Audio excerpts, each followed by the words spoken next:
wake up with Word and Solomon Jones. Word. You better wake up now. You're here because you know something. What you know you can't explain, but you feel it. You felt it your entire life. That there's something wrong with the world. You don't know what it is, but it's there.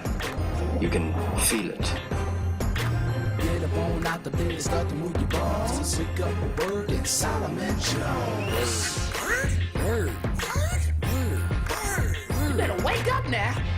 Good morning. This is Solomon Jones on 900 AM, 96.1 FM, WURD, and I want to welcome you to another edition of Wake Up with Word. We got a whole lot to talk about today, including the fact that the Eagles pulled off a miracle win against the 1-5 New York Football Giants last night. I stayed up after the debate, turned to the game, watched a little bit of that, was almost sorry I did it until Boston Scott caught a last-minute touchdown, and then Brandon Graham stripped Daniel Jones, and Vinnie Curry recovered it, and all is well in the world. They won by a point. But they are a mess, and it's really sad to have to turn on the TV and see your team that has one win playing against a team that also has one win, and they barely beat them. We scraping the bottom of the barrel right now, so we'll see what happens going forward. But they do not look good. They really engage in miracles to even be in games, and so we'll see what happens with them going forward. Of course, the other contest last night was the presidential debate. We'll talk about that a little bit moving forward in the show, but I want to talk about voting because despite Republican efforts to suppress the vote, over 47 million Americans have voted early in this year's presidential election. That's already more than the total number of people who voted early in 2016. The tens of millions of ballots that have already been cast show highly enthusiastic voters are making sure their votes are counted even in the middle of a pandemic. Registered Democrats are outvoting Republicans by a large margin in states that do provide these partisan breakdowns of early ballots. Republicans, however, are more likely to tell pollsters they intend to vote in person, and the GOP is counting on an overwhelming share of the Election Day vote going to Trump. And you know what? They might be right.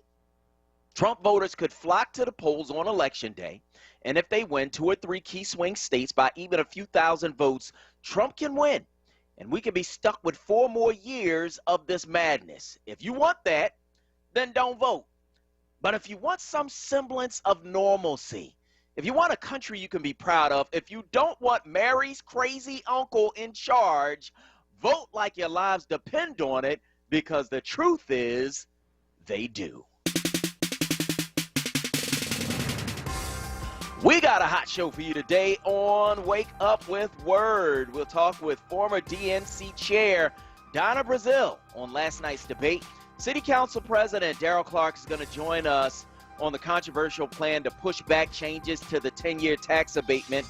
Lawyer and WURD host Michael Cord on a charge being dropped against Derek Chauvin, the police officer who killed George Floyd.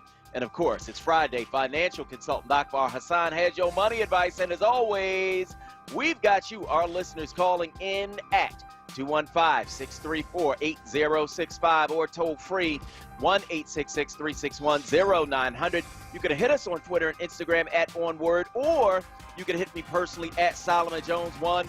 Watch us on Facebook at Forward. But first, it's the big 3, the news stories you need to know to kick off your day right here on Wake Up with Word. Story number 1, the Food and Drug Administration approved remdesivir for the treatment of coronavirus infection, the drug's maker, Gilead Sciences, said on Thursday. The drug, sold under the brand name Veklury, has been used under emergency use authorization. It's the first drug to be approved for treating COVID-19. In the U.S., Veklury is indicated for adults and pediatric patients 12 years of age and older and weighing at least 40 kilograms for the treatment of COVID-19 requiring hospitalization, the company said in a statement. So earlier this month, the World Health Organization sponsored a global study and found that remdesivir did not help patients survive or even recover faster. But a U.S. study found the infused drug shortened recovery time for some patients by about a third. The FDA uses data submitted by the drug's maker when it's considering approval. So, you know, on a world trial, they didn't find that it was very effective. A U.S. trial, they did find that it was effective. We'll see. Remdesivir approved by the FDA as a treatment to shorten the recovery time for some patients with COVID-19. So we'll see what happens with that. Story number 2, Republicans on the Senate Judiciary Committee moved Thursday to advance the nomination of Judge Amy Coney Barrett for the Supreme Court. The Democrats decided not to show up, right? They abstained from voting. So the vote was 12-4 and 10, I think, abstentions. And so Amy Coney Barrett passes out of committee. It goes to the full Senate. We fully expect that she's going to be approved for the Supreme Court, and we will see what happens. You know, elections have consequences. I don't know what else to tell you. One of the things that I talked about a lot in 2016 was the Supreme Court, and the fact that whoever became president was going to get to nominate some people for the Supreme Court. You've had now Donald Trump nominate people for the Supreme Court, and they are not going to act in black folks' interests. I can't be any more honest than that. But elections have consequences. You have to realize that the president matters, the Senate matters, not necessarily because of just what they do, but because they are the ones who decide who sits on the Supreme Court, and the Supreme Court decides how the Constitution is lived out on a day-to-day basis in America. It's the difference between the Dred Scott decision in the 1800s saying the black man has no rights that the white man is bound to respect, and the Brown versus the Board of Education decision in the 1950s rather, talking about, you know, you cannot discriminate in schools. And so it's literally the difference between a slavery-like environment and an environment where people at least have an equal shot. So we have to recognize that and see what happens moving forward. But the Supreme Court absolutely matters. I don't know if last night's debate matters. It brings me to story number 3. We're going to play some sound from it a little bit later on in the show. But what I heard last night was the same thing I've been hearing throughout the campaign, right?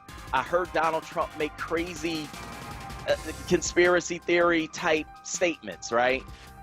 Crazy statements about wind energy and how it kills all the birds. Like, what are you talking about, man?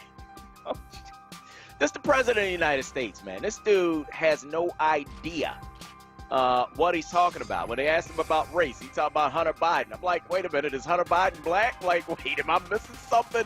Why do you keep talking about Hunter Biden? Hunter Biden ain't running. Joe Biden is running. So I'm watching this thing, and to the president's credit, he was a lot more calm. He did not try to talk over Joe Biden. He did try to talk over the moderator a little bit. Kristen Welker wasn't really having it. So I thought she did a good job. But as far as that whole debate thing goes, man, for me, there was no debate last night.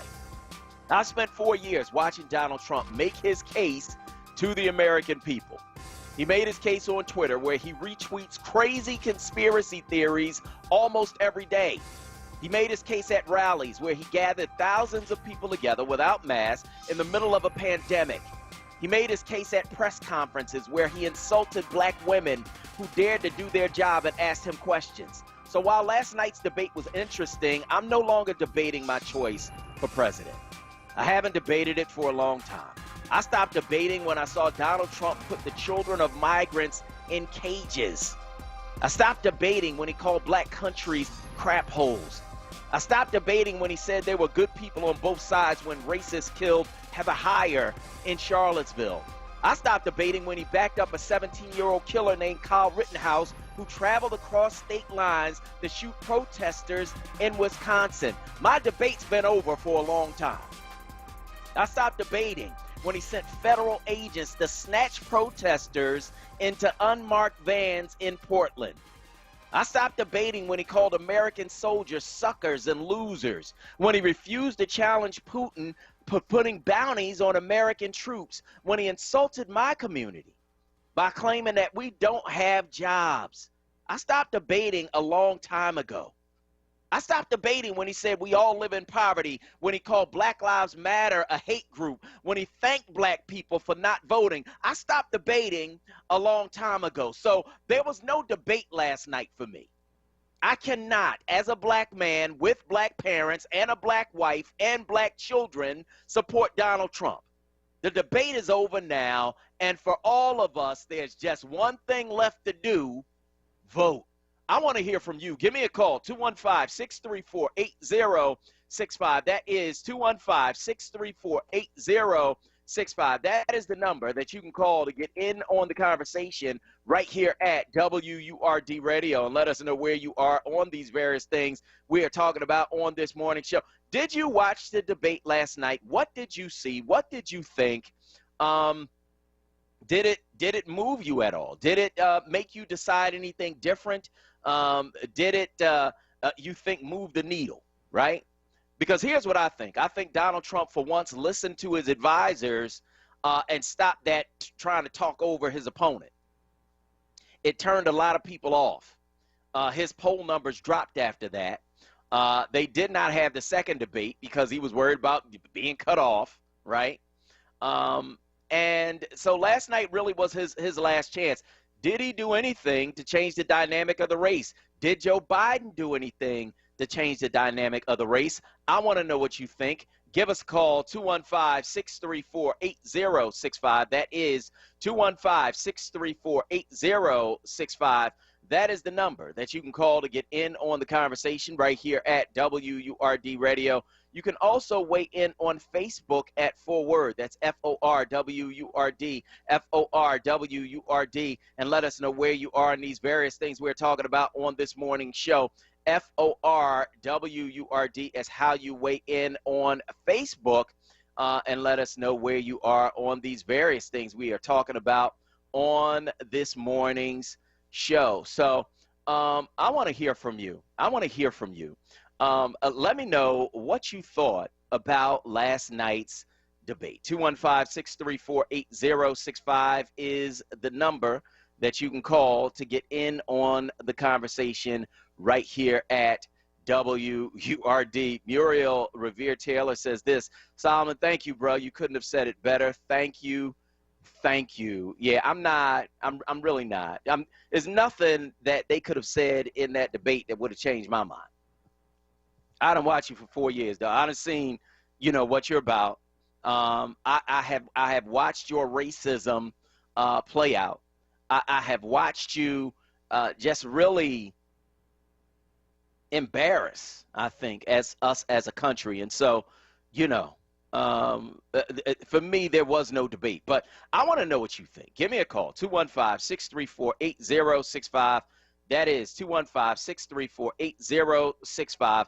That is the number you can call to get in on the conversation right here at WURD Radio. Deborah Hawkins says this: good morning. Some fishy stuff going on with mail-in ballots. I know someone who applied for a ballot and it never came. They called to see where it was and was told that she casted her vote already when she never received it. How is that possible? I don't know. I don't even know if that's true. But I would advise you to give a call to the city commissioners in reference to that and see, how you can figure that out. 215-634-8065. That is 215-634-8065. That is the number that you can call to get in on the conversation. Did you watch the debate last night? If so, what did you think? Did it change your mind? Did it move the needle? What did you hear from Donald Trump? What did you hear from Joe Biden? I think one of the things that is really going to define this race is this novel coronavirus, right? COVID-19. I think that it's interesting that the FDA approved a drug on the day of the debate. I thought that was interesting. especially since that drug, wasn't really shown to be effective in a global trial, but in a U.S. trial, lo and behold, it's effective, right? So, we'll see. But I think that none of this other stuff really matters. You got 220,000 or more people dead. You got 1,000 people, a day from this thing. And so this is what is going to define this election. It won't even be Donald Trump's behavior, his crazy tweets, his racism. The thing that's really going to define this is his handling of this virus. And it was a deep thing last night to see him still claiming it's just going to go away. Dude, it's worse than it's ever been. It's not just going to go away. But that's how kids think. If I just ignore it, the problem's just going to go away. No, it's not. And I think we've seen that. I think we recognize that. And I think on November 3rd, that's the thing that is going to decide this election. I want to hear from you. Give us a call on the other side, 215-634-8065. I'm Solomon Jones. We'll be right back. Now, a traffic update on WURD Radio. Good morning. This report sponsored by United Healthcare. Still volume getting heavy in Philadelphia, southbound 95. You're jammed up through the work zone from Cobbin Avenue down through Bridge. Jam there. Again, Betsy Ross through Girard. You're heavy northbound side of 95 between Broad and the Wall Woodman Bridge. Watch for slowing there through a new construction pattern. Westbound Vine Expressway delays 8th out to Broadigan Parkway through the Schuylkill Expressway. Schuylkill westbound jam Verity 30th Street through that construction zone, and westbound west of that from Belmont out to Conshohocken a bit slow. Eastbound delays Boulevard through 30th Street. 55 northbound jamming there. Deptford into 42. United Healthcare Medicare Advantage plans come with a lot to take advantage of. Visit AdvantageWow.com to learn more. That's AdvantageWow.com to learn more about United Healthcare Medicare Advantage plans. For more traffic information, log on to SigAlert.com. Jim Bachman with your Philadelphia area traffic. The pandemic is not only putting everyone's health at risk, it's also impacted our jobs and retirement security. And it's disproportionately affecting African Americans, especially those 50 plus. That's why AARP Pennsylvania is fighting for your voice to be heard. If you haven't voted yet, now is the time to learn about your voting options and cast your ballot. We're working to make sure you can vote safely, whether you choose to vote from home or in person. And if you choose to vote by mail, make sure you return your ballot using both envelopes. Your ballot goes in the smaller envelope for secrecy, and that goes into the larger envelope for mailing. Also, don't forget to sign the voter declaration on the back. Your voice matters. Make sure it's heard. Go to aarp.org/PA votes to learn about your voting options and how to vote safely this election. Visit aarp.org/PA votes today. Paid for by AARP.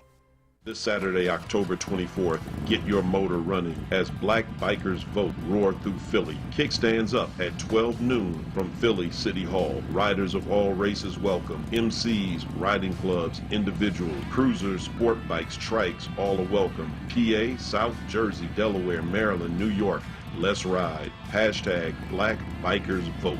Paid for by Black Vote PA, which is responsible for the content of this advertising. Not authorized by any candidate or candidates committee. www.theelectionisnow.com. Recovery starts with a call. Pennsylvania's Substance Use Disorder Hotline is staffed by real people who are trained to help. They're here 24 hours a day, 7 days a week. They'll get you or your loved one into treatment regardless of your access to insurance.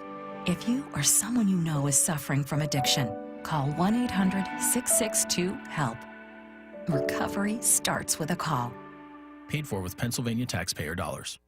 What's up, everyone? I know you know the word. No, not the station, but this word. J-O-B, that is. And our friends at Amoroso's Baking Company are hiring right now. Amoroso's has been baking the delicious bread in our community for over 100 years, and they want you to join their team today. The old and the young love Amoroso's, and they are hiring right now. Check it out. They offer fair pay and provide health, dental, and prescription plans after 90 days employment. Call 856-754-0355 or visit amorososbaking.com for details. Ladies and gentlemen, are you sick of trying to cut and style your own hair and the rest of your family? Well, McLean's Unisex Salon in Mount Airy is open for business. We've been a neighborhood institution for more than 50 years with styles for men, women, and kids. We have new partitions and social distancing measures to keep everyone safe while keeping the welcoming feel you've come to expect from your neighborhood shop. Visit us online at mcleansunisex.com or call now to make an appointment, 215-844-9826.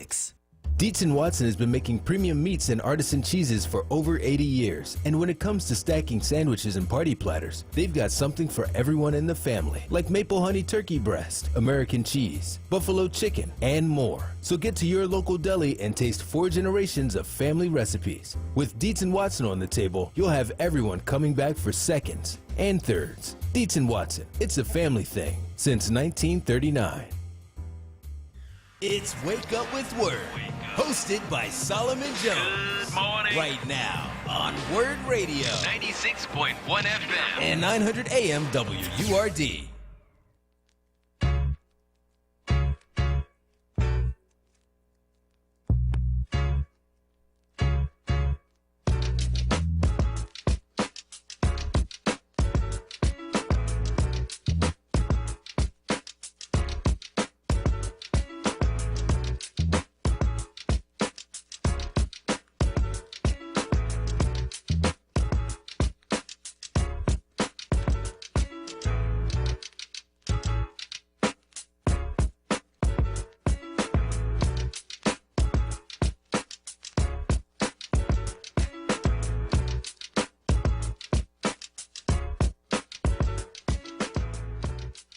Good morning. This is Solomon Jones on 900 AM, 96.1 FM, WURD, and I want to welcome you back to Wake Up with Word. We're talking about a number of things this morning, including last night's debate. Did you watch? What did you think? What were the moments that jumped out for you? Give us a call, 215-634-8065 is the number. Jim from West Philly is on line 1. Go ahead, Jim. Hey, Solomon. Hope all is well with you. I can hardly hear you, Jim. Can you hear me now? Yeah, a little better. Go ahead. All right, what I was saying was, I was hoping you were doing better and feeling all right. Mm-hmm. But my hardest problem last night was staying awake in the debate. I kept nodding off it because it was the same thing. There's nothing new or dramatic come out. I mean, it's already been written as far as what's going on with Trump or Biden or whatever. And at this point, how could you not make a decision? Mm-hmm. Unfortunately, the other day I was talking to my grandson. He's down in Atlanta, and he actually told me he's going to vote for Trump. And his reason was he does stocks and does stock market and everything, that Trump was so good for, the stock market. And I'm like, oh, my God. Sorry, you just don't understand, son. So I don't know how you get that across to people that it's not in your interest, because money is not everything. Money is the root of evil. So why do you consider money over life, over things that happen, people getting killed? I mean, that could have been you on the ground that the police had his knee on the neck. So I don't know. You really have to think. Yeah, I hear you. I want to thank you so much for your call this morning on WURD. I got some stock too, and I've been watching the stock market, and it's not like the stock market is doing all that great. You know what I mean? And that's the crazy thing. Like, it's not like it's doing all that great, man. It's really not. It's okay, but it's not. There have been tremendous dips because of what happened with the coronavirus. And there have been, a few spikes, but, it's not like it's growing by leaps and bounds. It's just not. So that's not even a real argument, because the stock market ain't doing all that great. You know what I mean? So, like, I don't know, man. I just think that sometimes we get so caught up in money, as if money is going to change racism, as if money is going to change, our life circumstances, as if money can shield us from everything that's going on around us, and it can't. It can't. You know what I mean? So, Jim, I want to thank you for bringing up that point. And, you know, the folks that's talk about the stock market, it's like the stock market ain't even doing all that great. You know what I'm saying? This virus, I don't care how much you wish that, you know, the stock market's going to be great and it's going to be, nah. I don't care how much you wish that it's going to be great. When there is uncertainty, this is one thing I learned about it. Maybe we'll talk about it with Akbar a little bit later on. When there is uncertainty, right, the stock market doesn't do great. Because people, you know, you invest based on the expectation of a great outcome. But when you can't expect that because there's a virus that's killed 220,000 people, probably kill another 200,000 before it's all over with, there is no certainty.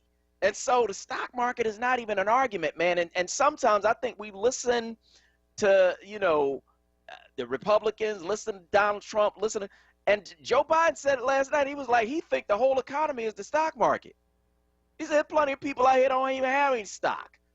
What does that mean, the stock market? You know, so I hear you, Jim, and hopefully you can talk to him, bro. But, you know, we gotta get out of that. That whole, like, oh, the stock market is great under Donald Trump. First of all, no, it's not. And second of all, even if it was, what does it matter if you can get stopped by the cops and killed on the spot and have the president back it up? Like, I want to hear from you. 215-634-8065. That is 215-634-8065. My wife sent me a question for you guys, and I think I want to ask it. She says this: Trump claims he's done more for African Americans. He should have said he's done more to African Americans. How has your life changed under Trump's leadership? I want to hear from you. Give me a call, 215-634-8065. That is 215-634-8065. That is the number that you can call to get in on the conversation right here at WURD. Trump said he's done more for African Americans. Should have said he's done more to African Americans. How has your life changed under Donald Trump's leadership? 215-634-8065 is the number that you can call to get in on the conversation right here at WURD Radio. Erica in Chicago says, good morning. I voted early the other day in person. Trump is an embarrassment, and Joe handles himself well, especially when his ending statement, he noted that he would be an American president for all people, and Trump looked dumbfounded. I don't trust the mail-in ballots and encourage early voting in person. So that's her comment. Raphael Suleiman says this: Trump won the debate last night. Biden really lacks charisma in a debate format. Trump put doubts in the voters' mind about Biden's real policies and his political record. This will be a close election. Trump won some voters last night, in my opinion. Do you agree with Raphael Suleiman about that? Here's the thing, right? So I'm watching the debate last night, and Kristen Welker's like, all right, now we're going to talk about race. Okay? And Donald Trump said, okay, Hunter Biden. And I'm like, is Hunter Biden black? Did I miss something? Like, is Hunter Biden talking about race? Like, what do you mean? All he said last night, from what I saw over and over again, was Hunter Biden, Hunter Biden, Hunter Biden, right? And if you don't watch Fox News, guess what? You ain't even know what he was talking about. Hunter Biden, what? Yeah, you took $3.5 million, which is a lie. And I think the interesting thing is that we can stand there and watch this man just lie over and over and over again, right? And ignore the fact that he's lying. Joe Biden, like, I ain't never took money from a foreign government. If he took $3.5 million from Moscow or Ukraine or whoever else, don't you think we would have known the whole 8 years he was in there with Obama?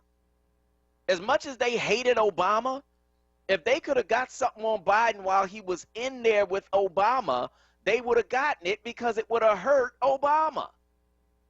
It's a lie. He ain't take no $3.5 million for nobody, man.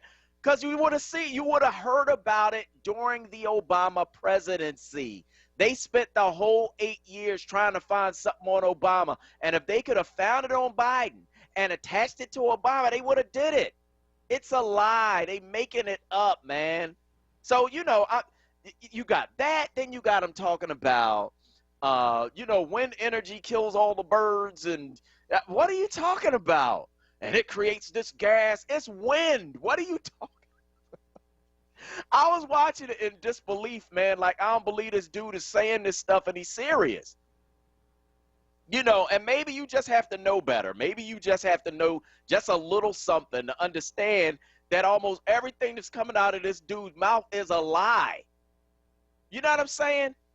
But just from a common sense standpoint, if all of this stuff about Biden's record was true and he was doing all of this while he was vice president under Obama, don't you think it would have come out while Obama was president? As much as they wanted to get something on Obama, as much as they hated to have a black president in place, you think they actually sat on this information, right? While Joe Biden and Barack Obama's in office, they sat on all this information about Burisma and all of this stuff, right? And Joe Biden taking $3.5 million and he's supposed to get a cut and all of this nonsense, right? You really think they sat on that the whole time Obama was president? Come on, bruh. 215-634-8065. That is 215-634-8065. That is the number you can call to get in on the conversation right here at WURD Radio. Brenda Bellinger says, good morning, Word family. I did not watch the debate and had no intention of doing so. I am way over number 45. I don't care who won. I already voted on Tuesday. Sonderfield says this: I saw civility. I saw a debate between two men as opposite as day and night. I saw a man who lied from start to end. I saw another man who has empathy and compassion. And so Linda Pierce says this: I had my mind made up before these debates, and Trump cannot tell the truth. So that's part of what you guys are saying on Facebook. Of course, if you want to weigh in on Facebook, you can certainly do that at FORWURD. That's FORWURD, FORWURD. Let us know where you are on these various things we're talking about on this morning show. We're going to be talking with Donna Brazile a little bit later about last night's debate, about voting, about some other things. So she is, of course, the former DNC chair, and we'll be talking with her in a little bit. Also going to be talking with Darrell Clarke about the tax abatement bills that have been put forth in City Council. I do not agree with those bills because you just agreed to make changes to the tax abatement last year, and you come back a year later and you're talking about changing it back. Who does that benefit? I would argue it's not the people. So I want to hear from you, 215-634-8065. That is 215-634-8065. That is the number that you can call to get in on the conversation right here at WURD Radio. Let us know where you are in these various things we're talking about on this morning show. 215-634-8065 is the number that you can call to get in on the conversation. Amy Lee Stewart says, I couldn't bring myself to watch the debate, so I watched the slow 3.5-hour heart attack that the Eagles played to only get put at ease with 40 seconds left after Brandon Graham stripped the ball and the Eagles recovered it. Yeah. I didn't want to watch it, but I had to. It's my job. So I watched it, the debate that is, and it was more of the same. It was more of the same. And it was almost, for me, really torturous to watch Donald Trump lying again, over and over and over again, making up this stuff. And just making up stuff that don't even make sense. I mean, if you really think about it, think about how much Republicans hated Obama. Think about how hard they were working to try to figure out something that they could get on him. If his vice president was taking $3.5 million from a foreign government while he's in office, right? Don't you think they would have said that while Obama was in office and used it against Obama? Why is it that, okay, he took $3.5 million and you just coming out now and saying that he took $3.5 million? You didn't use it the whole time Obama was in office, but suddenly when Joe Biden gets the nomination, suddenly Joe Biden and his son and his whole family and his brother and all of these people took money.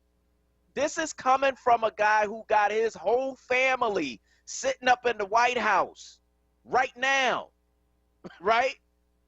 You know what I mean? Like they got elected, like somebody elected them to office, like they supposed to be there.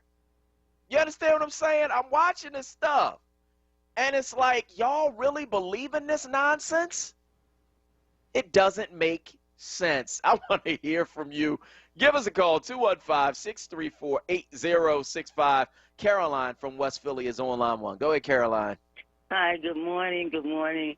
I agree with what you're saying, but what hit it for me last night when I listened to the debate, Trump kept saying that Biden was in office for 8 years, while in his other years that he didn't do anything. But Biden hit back, which I just turned off the TV after he said it, and I hope everybody heard it, that the Congress was totally Republican, and you just said how because Republicans hated Obama.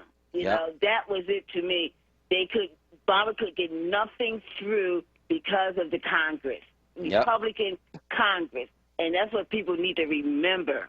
You know, Obama and Biden tried their best. You know, but and I'm glad that they held through. Republican Congress don't want to do anything, you know, but sit up there in their offices, collect their money and whatever. Okay, that what did it for me. Biden said because of the Republican Party Congress didn't want to pass anything, anything.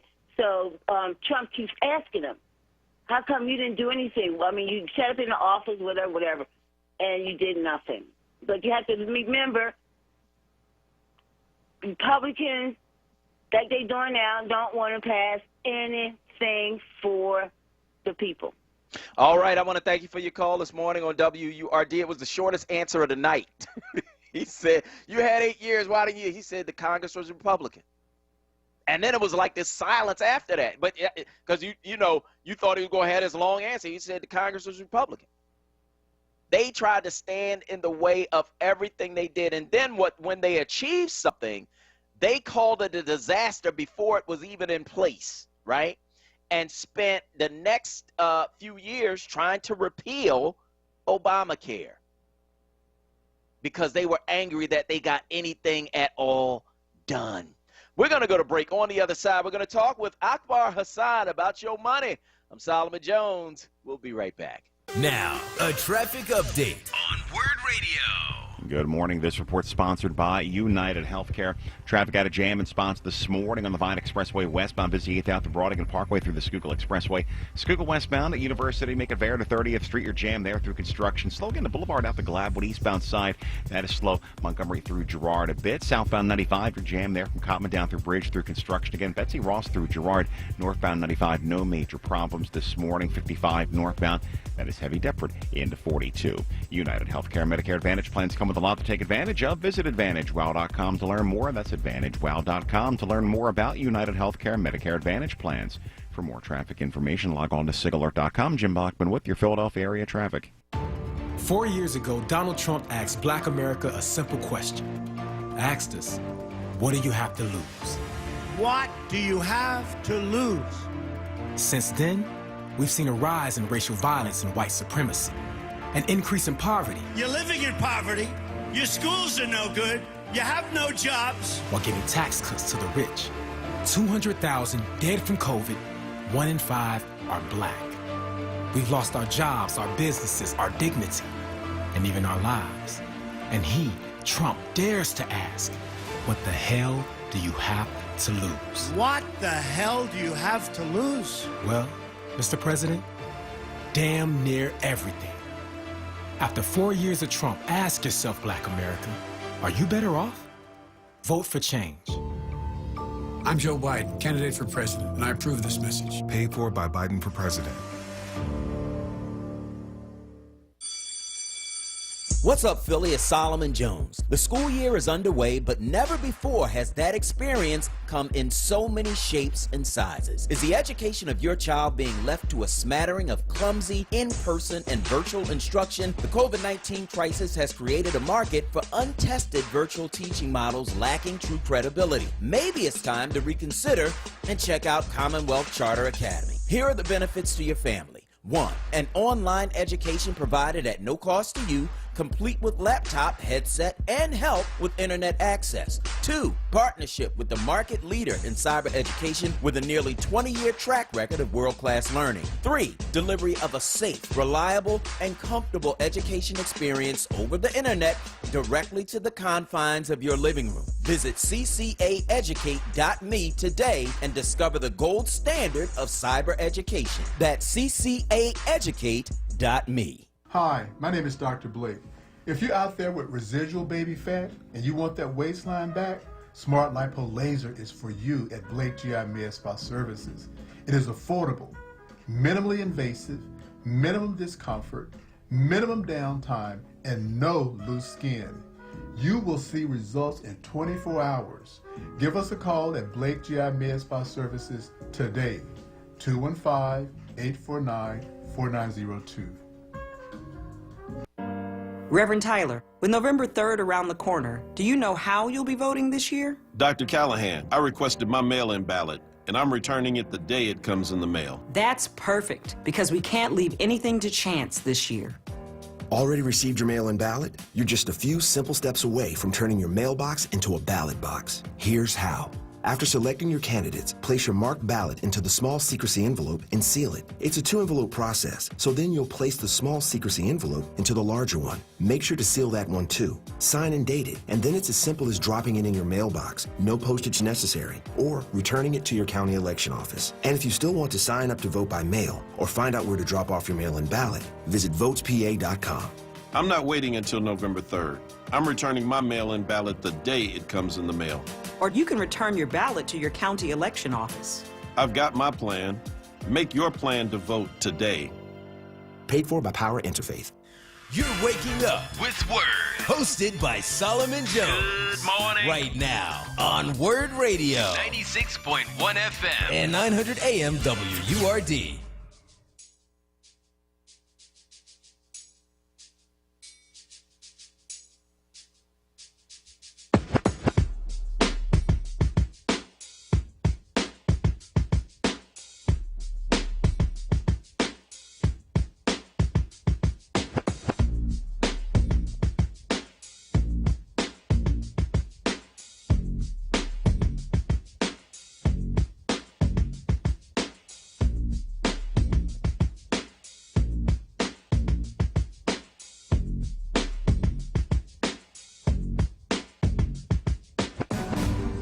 Don't do it. There's other ways to celebrate your anniversary other than going in debt. The fact that it's credit card debt tells me it's not any debt that was, needed. Past performance is not indicative of future results. So with that qualifier, don't walk, run. And now, Akbar Hassan, only on Wake Up with WURD.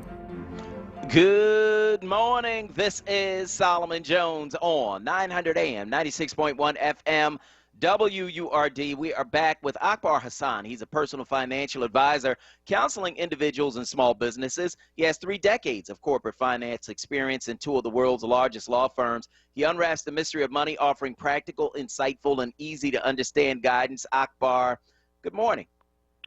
Good morning, Solomon. How are you? I'm good. How are you? I'm doing great. I watched the debate yesterday, as most people did, or people who did, and all I could think about is a quote from the great Slim Charles from The Wire. Mm-hmm. If it's a lie, then you fight on that lie. And because when he said that he's done more than he's embracing his lies, and that was just amazing for him to just totally embrace everything he said. Yeah. But the thing that really stuck out for me is when Biden talked about the stock market and talked about how in the beginning of the virus, that there was a bunch of people in the room and they knew the virus was coming, and they decided to short sell a lot of stocks. And short selling of stock is basically you make money when the stock goes down. Okay? So in the beginning, there's a ton of people made money on airline stocks and hotel stocks when they fell. And the words, I've said this for the entire 3 years, the words that he says, Trump, moves the market. And people who are attuned to that can actually make money on that. He's actually helping his friends. I have no evidence of that, but I'm pretty sure that, when he says this deal for the stimulus, I'm not going to pass it, the stock market fell. It just boom, as soon as he did that. But people who were attuned to that made a lot of money. And the next day he said, well, no, this is a little tactic, and went back up. People who are attuned to his tactics, they make money on the stock market. Again, that's not us. That's his Exactly. Exactly. And somebody called earlier and they said something interesting, and I wanted to get your take on it. They said that a relative of theirs is going to be voting for Trump based on the stock market. Now, is it me, or is the stock market's doing okay, but it's not like it's, these record highs, and because of Trump, the stock market is so great. Am I missing something, Akbar? No, the stock market it's moving in a direction we wanted to move. We know it fell in March and then recovered, but it's not the end all be all. A lot of people, you mentioned people's 401ks. There are a lot of people who don't have 401ks. That's right. All right. A lot of people are not in stocks. We try to get more people in stocks, more of us, but the reality is a lot of people are not in stocks, and it's not on fire. It's still in a wait and hold until this virus is over. Which may be, this year, or not this year, next year or the year after. But the stock market is based on future earnings. So when there's mention of a hope of a vaccine and the trial 3, okay, then the stock market rises. When the trial fails, like I think one of the trials, someone died, it goes down. So you really can't rely and put everything on the stock market right now. It's not moving on fire. But I mean, it's moving. It's better than a savings account, but it's not on fire. Right. So, that's what I would say to that. Yeah, and so the whole acting like the stock market is the whole economy. It's not. It's not. It's about people having jobs. It's about people having savings. It's about people being able to buy homes because that's where their wealth is. Like, it's not just the stock market. And you're the financial professional. That's my impression. You tell me if I'm right. Well, I mean, no, you are. It's not about the stock. Just because a stock goes up doesn't mean everyone is equally doing well. When the stock goes up, the company is doing well, and maybe people who own shares of that stock. But it doesn't. That's not a good barometer of how the country is doing. I mean, we see the stock. How many people are unemployed right now? I mean, the stock market's doing pretty good, but there's still massive unemployment right now. So, there's industry shift happening on where people are going to work in the future. But he uses the stock market as a barometer. He uses money over morals. And and that's a losing bet. That's a losing bet all the time. All right. So Akbar, we do have a question from one of our listeners this week. What is our question? So the question is, the holiday shopping season seems to be starting way earlier. Yes, it is. I've checked my short-term savings, and it's lower than what I want. My fault. I've been dipping. Should I? Should that's what they type. They listen. Should I begin shopping now since the deals have started, or should I wait until after Thanksgiving? All right. So, this is a good question because I think, as you probably realize also, because it happened to me, there's a lot of emails coming in your email box about all these deals. And now I gotta go through like hundreds of emails from all these sales that are happening right now, and it is happening earlier than normal. And then I also read that Black Friday is going to start earlier than normal. All right, and it's going to be more of them. All right. So in a normal year, so everything is structured, it's habitual, it's predicted. We know there's Thanksgiving, the next day is Black Friday, people mob the stores, then there's Small Business Saturday, then there's Cyber Monday, then there's Tuesday. It's habitual, it's predictive, we know what to do. But here's the thing that really wakes me up about this question, is the dipping part. All right? So there's an admittance that the short-term savings has been dipped into. Now, there's a reason we do dip into short-term savings, right? Right now, people have reduced wages, right? People are between jobs or no job. There's emergencies that happen. That's one of the reasons that we have short-term savings, or you're helping someone out. The main reason, though, aside from that people are spending money is because of boredom. So there's COVID, have a lot of people in the house. They're bored. They usually travel and visit places. There's targeted ads, targeted through the TV or targeted through the internet or Facebook or whatever, and people say, you know what, I'm bored, I want to buy. Okay, and that's what happens, and that causes that dip. But people say, well, I can handle the dip. People do this because they're doing something called brain budgeting. Okay? All right, what is brain budgeting? All right, let's take me, for example. Okay. I spend $330 a month for transportation to work. Okay. All right. Sometimes $450 if I decided to drive. It's $350 if I do the train, but sometimes I drive, I got to pay for gas, so it comes up to $450 a month. Okay. Because I'm working from home, I don't have to spend that money, right? So now I have this extra money. So what do? I say, okay, you know what? I have extra money to spend. I spend it, knowing that in my mind I have this gap, this extra money. I don't write it down. I brain budget, which is wrong because 9 times out of 10 I will go over that amount that I think I have to spend. So $30 a month. Okay. I'm calculating my brain. I've calculated incorrectly. I've overspent. Right? So what do? You go right back to the basics. You write it down. Everything is fundamental. Write it down. Writing something down is one of the keys to success in life. All right? That's just the keys. But aside from that, there's 2 camps that went different ways during this pandemic. There are the people who managed to pay down debt, the good people. You hear a lot of stories about people who took that extra money and paid down debt. But then there are people who spent more out of boredom, and this is what seems to be happening. So to fix that problem, you have to budget. No brain budgeting. You have to write it down. You would use whatever budgeting tool, whatever plan of your choice. There's so many out there, but write it down. But to the meat of the question, is now the time to buy something, all right? Because deal has started before Thanksgiving. I cannot tell you that. This is new to all of us. I cannot tell you that. But what I can tell you is the fundamentals have not changed, and that is before you make purchases for the holiday, write down your list of who you're buying for, who you're purchasing for, allocate either an item or amount to that person, right? And make that list, count it twice, and make sure it fits your budget. Because if you don't do that, what's going to happen is these targeted ads are going to hit you, and you're going to think that Grandma needs this, Johnny needs this, Hakeem needs this, and so forth and so on, and you get it. And that money adds up fast because you did not do a budget. Stick to the fundamentals, write it down, and make sure it fits in your budget, and you will be okay. And when you do that, it doesn't matter when you buy. But lastly, make sure you spend some of that money in Black businesses. I know that's right. You are absolutely right. Akbar, how do people get in touch with you?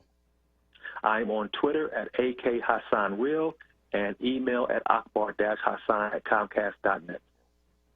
All right. That is Akbar Hassan. Akbar Hassan, of course, is a personal financial advisor, counseling individuals and small businesses. He has 3 decades of corporate finance experience in 2 of the world's largest law firms. He unwraps the mystery of money, offering practical, insightful, and easy to understand guidance. Akbar, thanks so much. Thank you, Solomon. All right, we're going to go to break. On the other side is Donna Brazile, political strategist, former chair of the Democratic National Committee. I'm Solomon Jones. We'll be right back. 4 years ago, Donald Trump asked Black America a simple question. Asked us, what do you have to lose? What do you have to lose? Since then, we've seen a rise in racial violence and white supremacy, an increase in poverty. You're living in poverty. Your schools are no good. You have no jobs. While giving tax cuts to the rich. 200,000 dead from COVID, 1 in 5 are black. We've lost our jobs, our businesses, our dignity, and even our lives.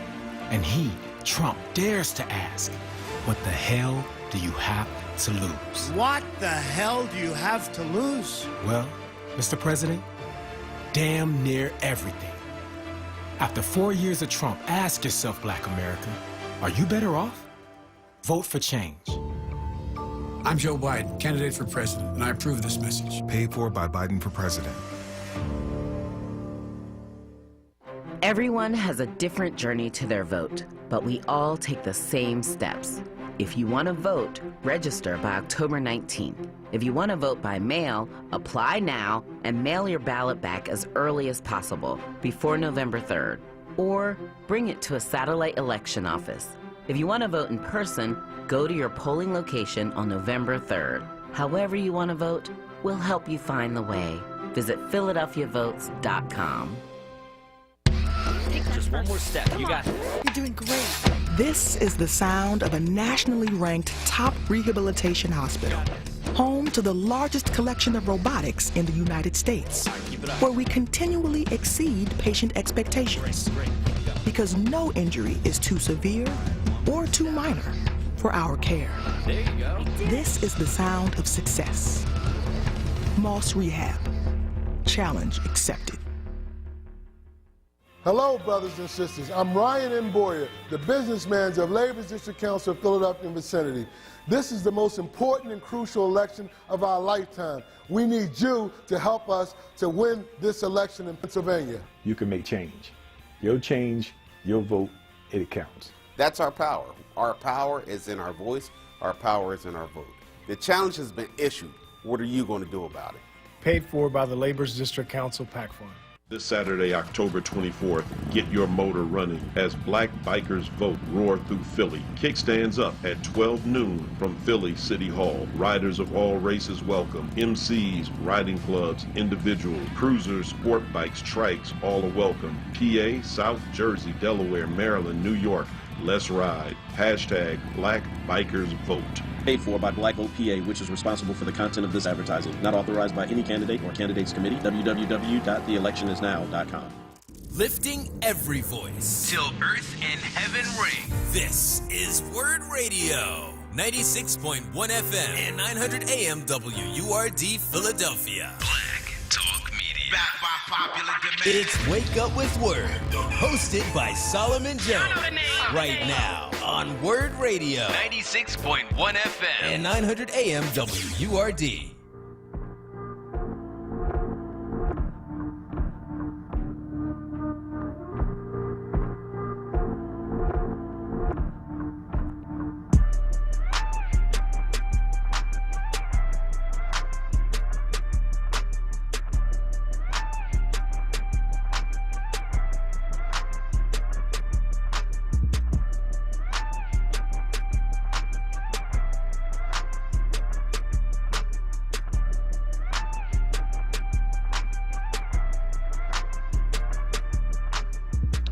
Good morning. This is Solomon Jones on 900 AM and 96.1 FM WURD. I want to welcome our next guest. Donna Brazile is a political strategist, campaign manager, and political analyst who served twice as acting chair of the Democratic National Committee. Ms. Brazile, welcome to the show. Thank you so much.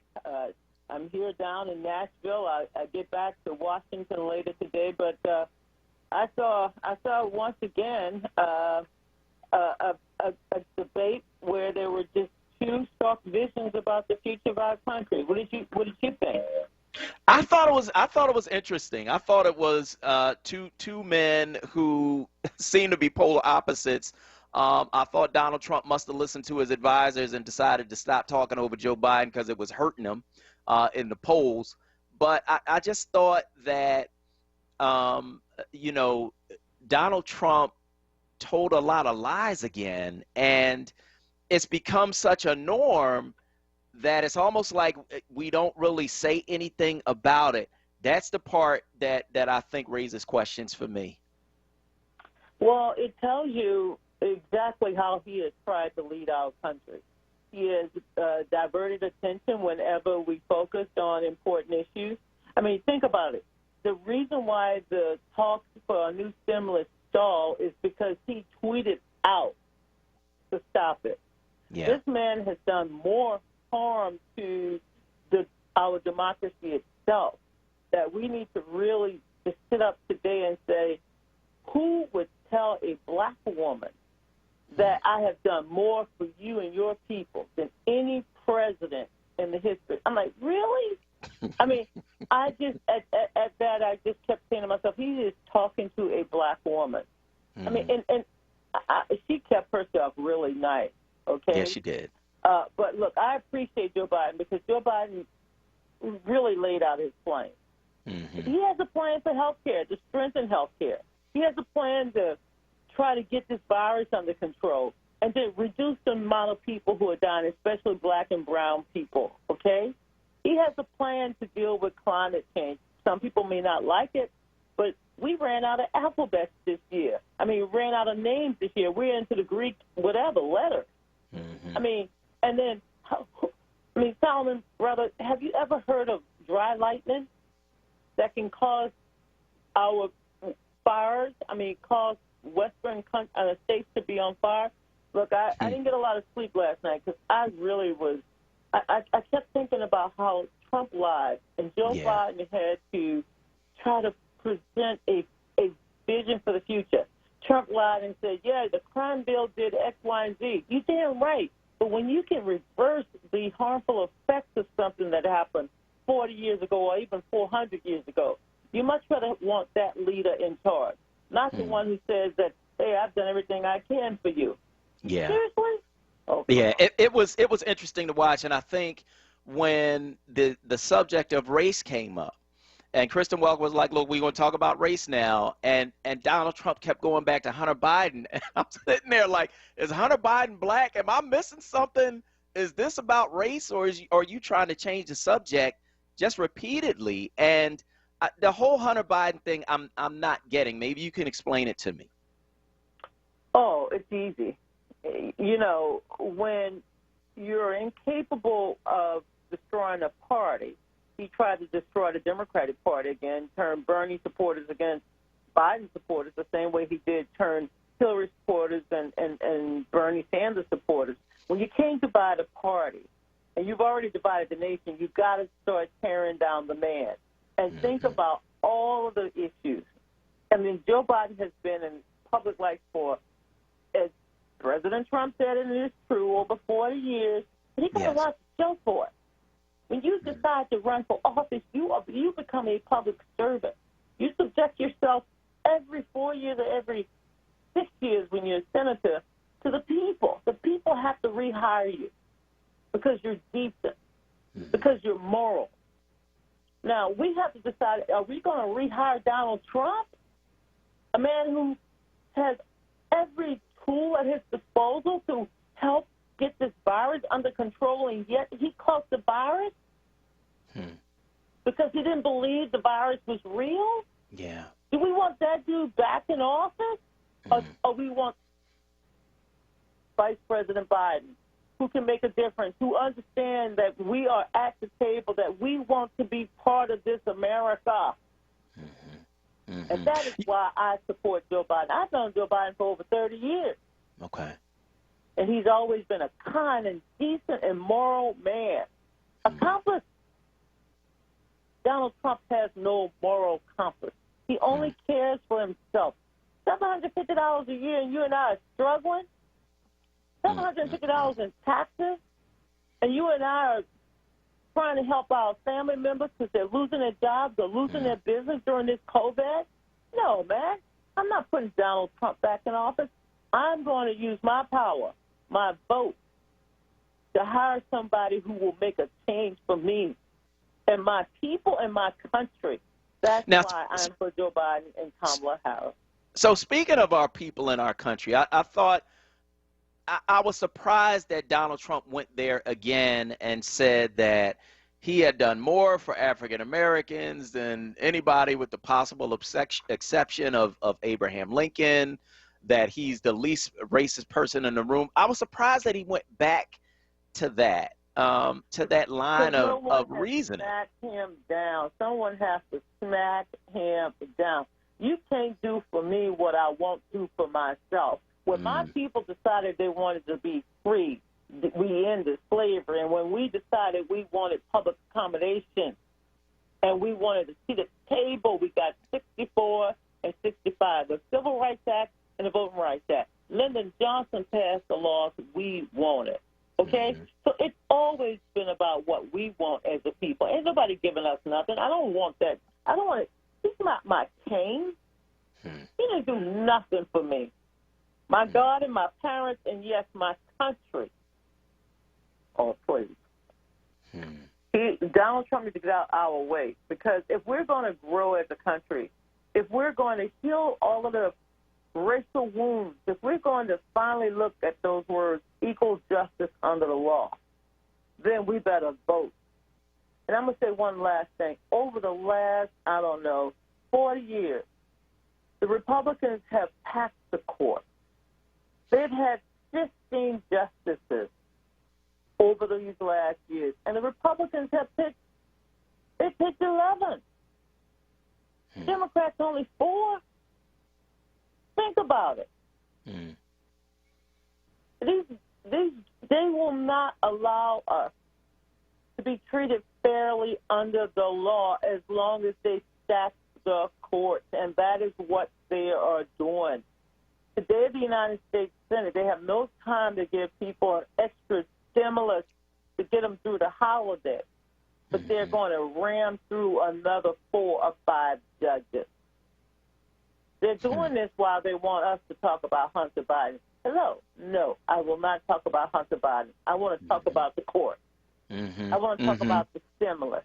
And, yes, I want to talk about climate change because, like I said, when you run out of names in a hurricane season and you got to go to the Greek letters, come on.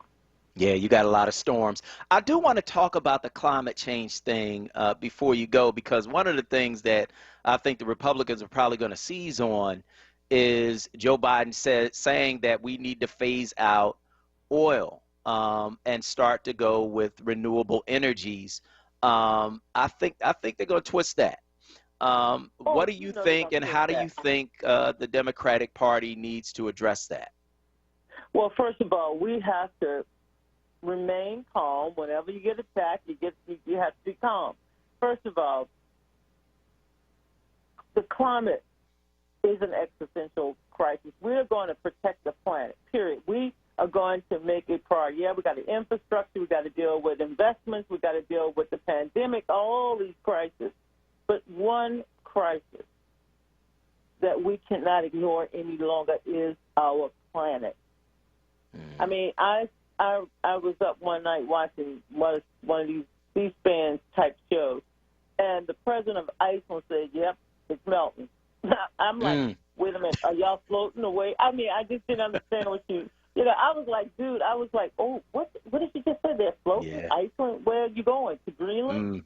But no, there's the glaciers. I mean, I'm sitting there thinking, okay, now, we know the seas are rising. All you got to do is every time it rains in Louisiana, we have waterfront property. Right. Okay? There's nowhere for the water to go. And then there's this so-called dry lightning that sparks forest fires. No. All right. So we have to say to the oil and gas industry, it's like we have subsidized one type of fuel, one type of energy in our society. We have overtly subsidized drilling. We've overtly subsidized production of oil and gas, okay? We now have to subsidize, in addition to those which we want to shrink, we want to expand solar, okay? All these other wind, all these other different kind of renewable sources. Hey, I want to just brag. When I moved in D.C., I got 21 solar panels.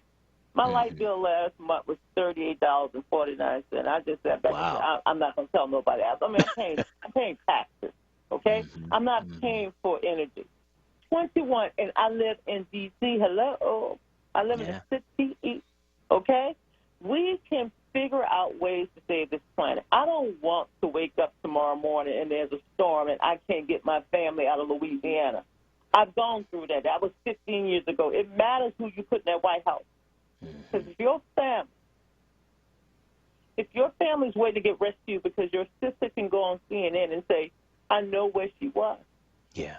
My sister was disabled for a week. Only 4 people were alive in her assisted living facility. 4. The rest were dead because they don't care about people who live in certain zip codes. And they don't understand at the end of the month, you've got no money to go nowhere. And secondly, if you had money, well, who in the hell is going to take you? And do you have transportation? All these issues that people don't think about, because they don't think about how poor people live. Poor people live just as good as anybody else, but we do it with the only way we know how, with dignity. But when they start, you know what, on people, I get angry. And that's what Trump sounds to me. He don't care. Joe Biden, I know, cares. Because it was Joe Biden who was a senator who came down to help us. I remember who helped us. Okay? That's Donna Brazile. She's a political strategist, campaign manager, political analyst who served twice as acting chair of the Democratic National Committee. She joined us to talk about the debate and why she supports Joe Biden. Donna Brazile, it was a pleasure talking to you. Thanks so much. Always, my friend, and I hope to be able to call you closer to Election Day because we may have another conversation by then. I look forward to it. I look forward Thank you to for it. all of your great work and all of your wonderful leadership. You're like one of them bright stars. I still have my faith in my brothers, if you know what I'm saying. I hear you. A lot of people between the 50 cents and the Ice Cube, they're trying to split black men and black women. I say, oh, no, my first love. Don't do that. I know that's right. I know that's For my right. daddy's sake and my grandfather's sake and all my other ancestors, male ancestors, we are not going to come apart. So Donald Trump is not going to do that to me. So I want to end by saying I love you, okay? Thank you. Love you back. Thank you so much. I appreciate that. That's Donna Brazile. We appreciate her, and she's so right, man. Black men, black women cannot be, and I say it all the time, we can't afford to be fighting each other. We are in a state of emergency as a people. We can't afford it, right? And so we have to be on the same page, in my view, around this election and around holding folks accountable and around making sure we are fighting for our community going forward. We got to make sure that we do that. And so I want to hear from you. We got a couple of minutes before we talk with Darrell Clarke. Darrell Clarke, of course, is the president of Philadelphia City Council. We got some questions about the effort to put the tax abatement back, basically, and keep that in place. That is a piece of legislation that has helped to gentrify the city of Philadelphia, push black folks out of their neighborhoods, and it hadn't really benefited us a whole lot. We want to hear from Council President Darrell Clarke about that. So he's going to be joining us in a couple minutes to talk about that. And, of course, we also want to talk to you. So you can give us a call at 215-634-8065. That is 215-634-8065. That is the number that you can call to get in on the conversation. You can, of course, also weigh in on Facebook at onWURD. That's FORWURD, FORWURD. Muriel Revere Taylor says, Donald Trump says he's done more for black folks since Abraham Lincoln. Well, I guess he's right. He's outwardly called for the executions of the Central Park Five kids. Even as president, he still is not man enough to apologize to them or their families. He hasn't apologized for housing discrimination, supporting white supremacy, and just recently tried to stick the Proud Boys on the rest of us. So that is what she had to say. I want to know what you have to say at 216-380-65. Let's go about Philly on line one. Go ahead, Diane. Solomon? Yes. Can you hear me? I sure can. It's breaking. How are you today? Good morning. You sound fantastic. Thank you. Solomon, all the years I've been listening, it's the first time I heard Akbar come on so early. He was really Yeah, we had to move Akbar around a little bit today. Okay. You got my Leo brother in there. Mm-hmm. The debate was interesting, but I cannot think what Trump called the immigrant parents. It was almost like I felt like he was calling them like the N-word. Inappropriate. No feelings, no remorse to those babies. Remember, I mentioned it to you yesterday. Their parents are gone. They are gone. They have no one. And he called them a name. I can't think what Trump called them. And Biden came back and correctly said, no, they're not that. They're parents. Solomon, we got to vote. You are absolutely right. And I want to thank you so much for your call this morning on WURD. Let's go back to the phone lines. Sherry from West Philly is on line 2. Good morning, Solomon. Thanks for picking up my call. Good morning. Solomon, I listened to the debate last night, and I also, I listened to the replay, but this time with no voice. You know, what I see yesterday, first of all, Donald Trump did not even smile. I see one candidate who was smiling and showing empathy, and showing some, that kind of humanity that we need right now. And Donald Trump, I mean, he was defending separating kids from their parents, telling them they're living in a very beautiful, nice cage. Are you kidding? He was defending that policy. I mean, I don't understand. And then he was calling their parents their low IQ. He's calling Hispanic that they're very low IQ coming over the border. I don't understand what this man is. Again, sometimes I wanted to fault the media when Donald Trump somehow did not, go and start yelling, going over people. They said, oh, he did okay. No, this man was lying the whole entire time. He did not do okay. Let's just call it for what it is. And the media should start painting all this nice brush about him whenever he does okay. We're setting the bar so low to the point that when this man goes and lies, all kind of nonsense, and then we say, oh, well, it's better than the first one. No, it's not better. He was lying then. He's still lying now. He's completely lying. Thanks for picking up my call, Solomon. All right. I want to thank you so much, Sherry, for your call this morning on WURD. We're going to go to break. On the other side, we're going to talk with Darrell Clarke about what's going on with the effort to reverse the changes on the tax abatement. I'm Solomon Jones. We'll be right back. Now, a traffic update on WURD Radio. Good morning. This report sponsored by United Healthcare. Still some heavy spots here in Philadelphia. Southbound 95. That is a jam through the construction. Coming down through Bridge. Heavy again from Betsy Ross through Girard. Northbound side, no major problems. Westbound Vine, that's heavy. 8th out through Broadigan Parkway through the Schuylkill Expressway. Schuylkill Expressway eastbound, you're going to find that a little busy in the area of 202. Then you're heavy from the Boulevard through Montgomery now because of an accident. Westbound, you're jamming there through 30th Street through that construction. Jammed against City out through Gladwin. 55 northbound a bit heavy, still Deptford into 42. United Healthcare Medicare Advantage plans come with a lot to take advantage of. Visit AdvantageWow.com to learn more. That's AdvantageWow.com to learn more about United Healthcare Medicare Advantage plans. For more traffic information, log on to SIGAlert.com. Jim Bachman with your Philadelphia area traffic. 4 years ago, Donald Trump asked Black America a simple question. Asked us, what do you have to lose? What do you have to lose?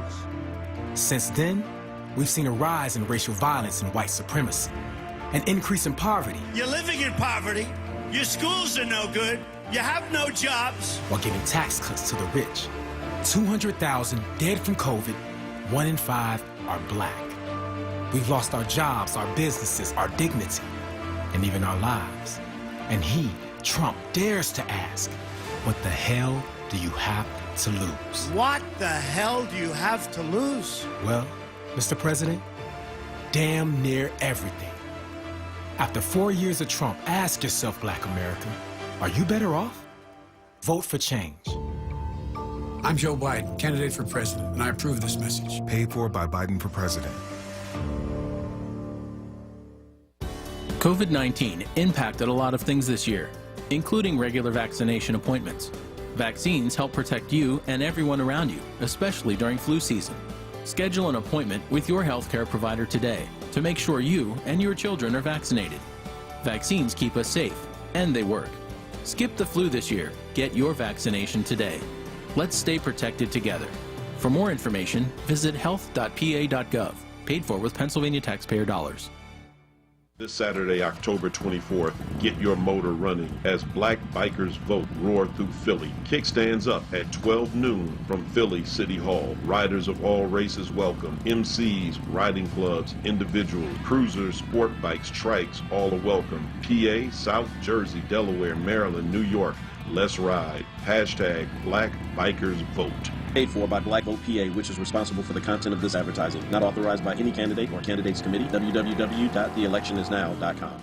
As our nation battles a pandemic and economic downturn, the health and financial security of voters over 50 are on the line. That's why AARP Pennsylvania is fighting for your voice to be heard. From preventing cuts to Social Security, to protecting Medicare, to lowering prescription drug prices, you deserve to cast your vote on issues that matter to you, and AARP Pennsylvania is here to help. We want to make sure that you know all of your voting options and that all Americans, from working parents to family caregivers to seniors in nursing homes, can vote safely whether they choose to vote from home or in person. To learn more about how AARP Pennsylvania is fighting to protect voters 50 plus and how to make your voice heard this November, visit aarp.org/PA votes. Paid for by AARP.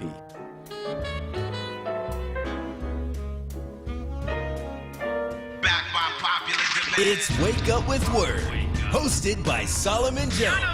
Right now on WURD Radio. 96.1 FM. And 900 AM WURD.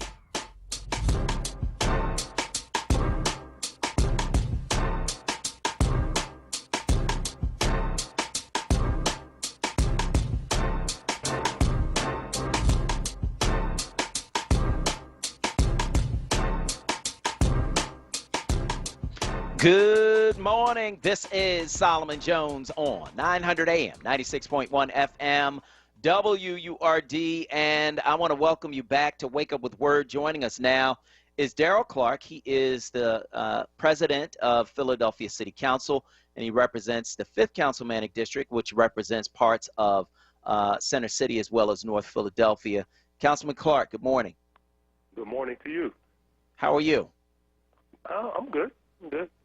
Interesting debate last night, but I'm good. You know, that's good. That's good. good. So November 3rd, gotta handle our business.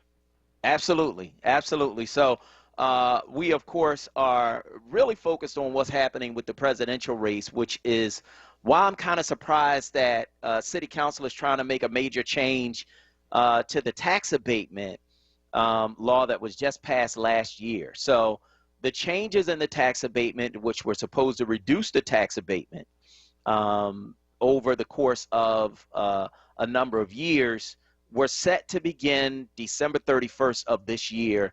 Now there is legislation being put forth to push back those changes and allow that tax abatement to stay in place. Why is City Council doing that now? Well, let me run this through you. And there's actually a package. There's two pieces of two, right? The most significant of which is the construction tax. So, Solomon, if you may recall, last year we attempted to do a construction tax, and that was a tax on individuals that get the abatement. We were not successful. Couldn't muster enough votes to pass that bill. So this year, boom.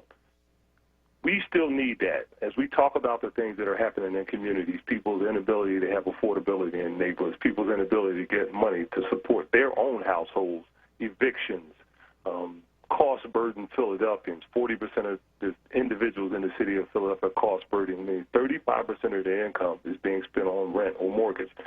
Right? This whole issue with respect to unemployment of the city of Philadelphia. Right now, we're experiencing crazy numbers. It's like 75,000 people currently on unemployment claims in the city of Philadelphia. And, of course, the overwhelming majority of those people are African Americans. Poverty, as you know, Solomon, more than 400,000 before the pandemic are living at or below the level of poverty. So the bottom line is we attempted to do something last year to raise a lot of money to address those things. So this construction tax, and I must tell you, emphasize that that's what this is about. The construction tax will allow us to borrow more than $400 million to do the following: affordable housing production, literally 4,000 new units of affordable housing, preserving existing affordable housing, meaning that we will give individuals basic systems, grants, and repairs for their own home. Transitional housing, because we have a lot of people that are homeless, experiencing all kinds of challenges in their life, even more so than before. Rental assistance, eviction protection, Philly First Home program for first-time home buyers, and the average home that people are buying, those individuals around 80% of median income. The traditional family in the city of Philadelphia. And I don't mean to interrupt, but I do want to ask you this, because you're talking about the other bill. I asked you about the tax abatement bill. So there's two bills. Bill number 200558 is about the tax abatement and pushing back those changes for 3 years. Now, when that passed last year, people saw that as a victory for the little guy, because the tax abatement benefits people who can afford to do new construction and who can afford to buy new construction or can afford to put, additions onto their house. In a city with a 25% poverty rate, a whole lot of people can't afford to do that. And so based on what Rebecca Reinhart, the city controller, said, it only benefits certain neighborhoods, Center City and many of the gentrifying neighborhoods around it. They are the main ones that benefit from it. So why are you pushing back the tax abatement changes for 3 years? Why are you doing that now? Well, if you let me explain, Solomon, I'm going to tell you why that happened and why that's a proposal on the table. If you can allow me to continue through the basis for the construction tax. But you're talking about the other bill. It's two bills. Solomon, will you please let me explain? It's Go ahead. Tied together, Go ahead. So neighborhood commercial quarters, jobs, all of that good stuff. Okay. Tax abatement. Why is there a discussion about the tax abatement?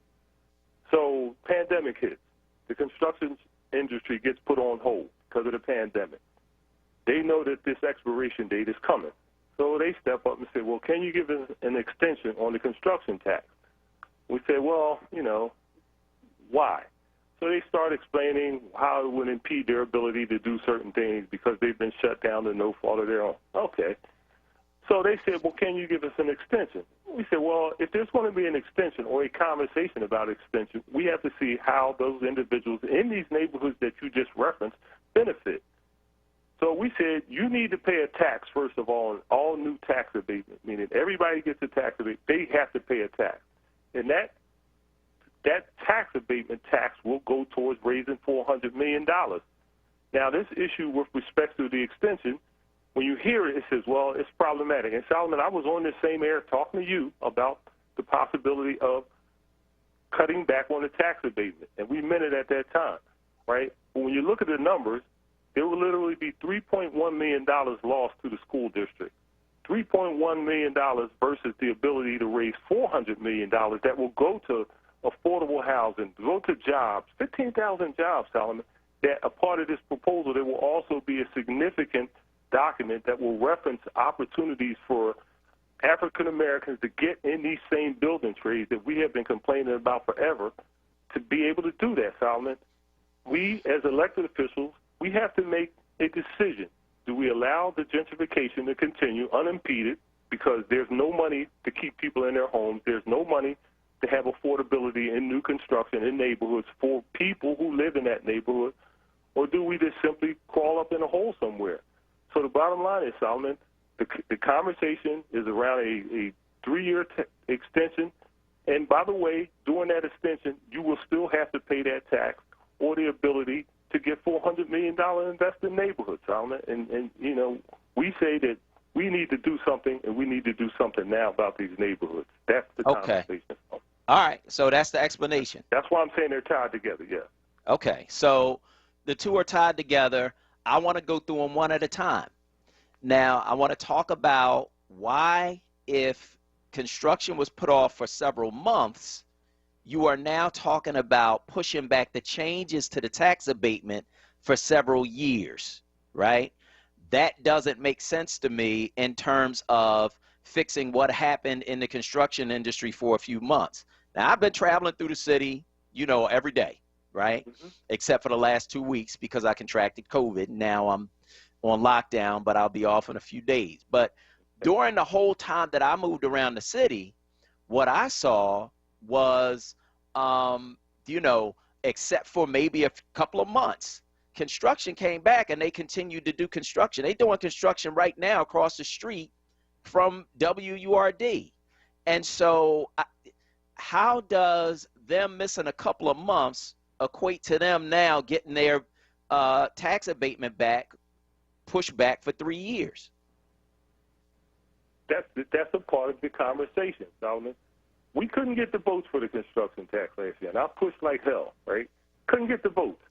So with this agreement, and it may not be 3 years, Solomon, this is a proposal, and this is the start of the conversation, that it brought the administration on board, it brought the construction industry on board, it brought a significant amount of the development community on board. So we have to have that conversation, Solomon. But I'm telling you, Solomon, if you're telling me that it's going to cost $3.1 million, right, to the school district, because that's the amount of money that would have been saved, and then out years, that money increases per the agreement that we had last year, versus, Solomon, $400 million in neighborhoods that's going to produce $71 million in new taxes, $1.7 billion in economic opportunity activity, and 15,000 jobs, Solomon. I have to pay attention to that conversation, Solomon, because I think this issue about what you've seen, and I've seen it too, Solomon, all this building that's going on, none of that is affordable, Solomon, and I got to figure out a way to get some people housing, Solomon. This encampment thing down on the Parkway and up on 21st and Ridge, that was all about housing, Solomon. So if there's an opportunity for us to get, this is an unprecedented level of funding that we're talking about, bigger than NTI, John Street's former program, right? You got to have that conversation, Solomon, because we have to do something for our people. And I can't just simply get caught up in a philosophical issue, and it's real, about the tax abatement, and not do something for the people in the city of Philadelphia that solely need support. Okay, so let me just ask you this. Over the course of the tax abatement being in place, how much money has the school district lost to the tax abatement? Too much money. Okay. And the bottom line is, that's why, as you said, last year, we negotiated a deal, and it wasn't the optimum deal, but in my world, you got to get 9 votes, and last year you had to get 12 votes because the mayor wasn't supportive of what we tried to do. Right. So this time, they came to us, they asked us, can you please give us an extension on the tax abatement? And we said, well, if you want that, this is what we're going to need for the folks that we represent, right? And this is what's been put on the table, and $400 million in neighborhoods versus a loss of $3.1 million to the school districts. I think that's a conversation that if you don't have, I think is irresponsible. But how much of that $400 million is going to go into the pockets of black people? How many black people are going to be running those programs with that $400 million? Who's going to be running the programs and getting paid from the programs? There's going to be a document in the program that basically requires, and there's this whole federal ruling that said that you cannot establish quotas and all of this, and that's the law. It is what it is. We have a document prepared for the final passage of the legislation that will ensure a significant level of participation in terms of being able to access this money. There will also be an announcement, relatively soon when we move towards the hearing process, that there will be a commitment by those same building trades, right, that have heretofore not allowed access to the unions for our people. So I will tell you, Solomon, if that component is not in this proposal, then I'm not going to be in a position where I can support us moving ahead, because you can't spend $400 million, and the people in these neighborhoods, the people that we referenced earlier, are not going to take advantage of that. It's just not going to happen, Solomon. So if you want to participate, you want to access this money to develop affordable housing, you want to access money to do basic systems repair programs in people's homes, then you have to have a representative workforce and a representative development force and professional services, because too frequently we only focus on the construction side, and there's so much more money that's involved in all of this development to professional services, architects, all these other things that we kind of let go by the wayside. So the document will reflect that.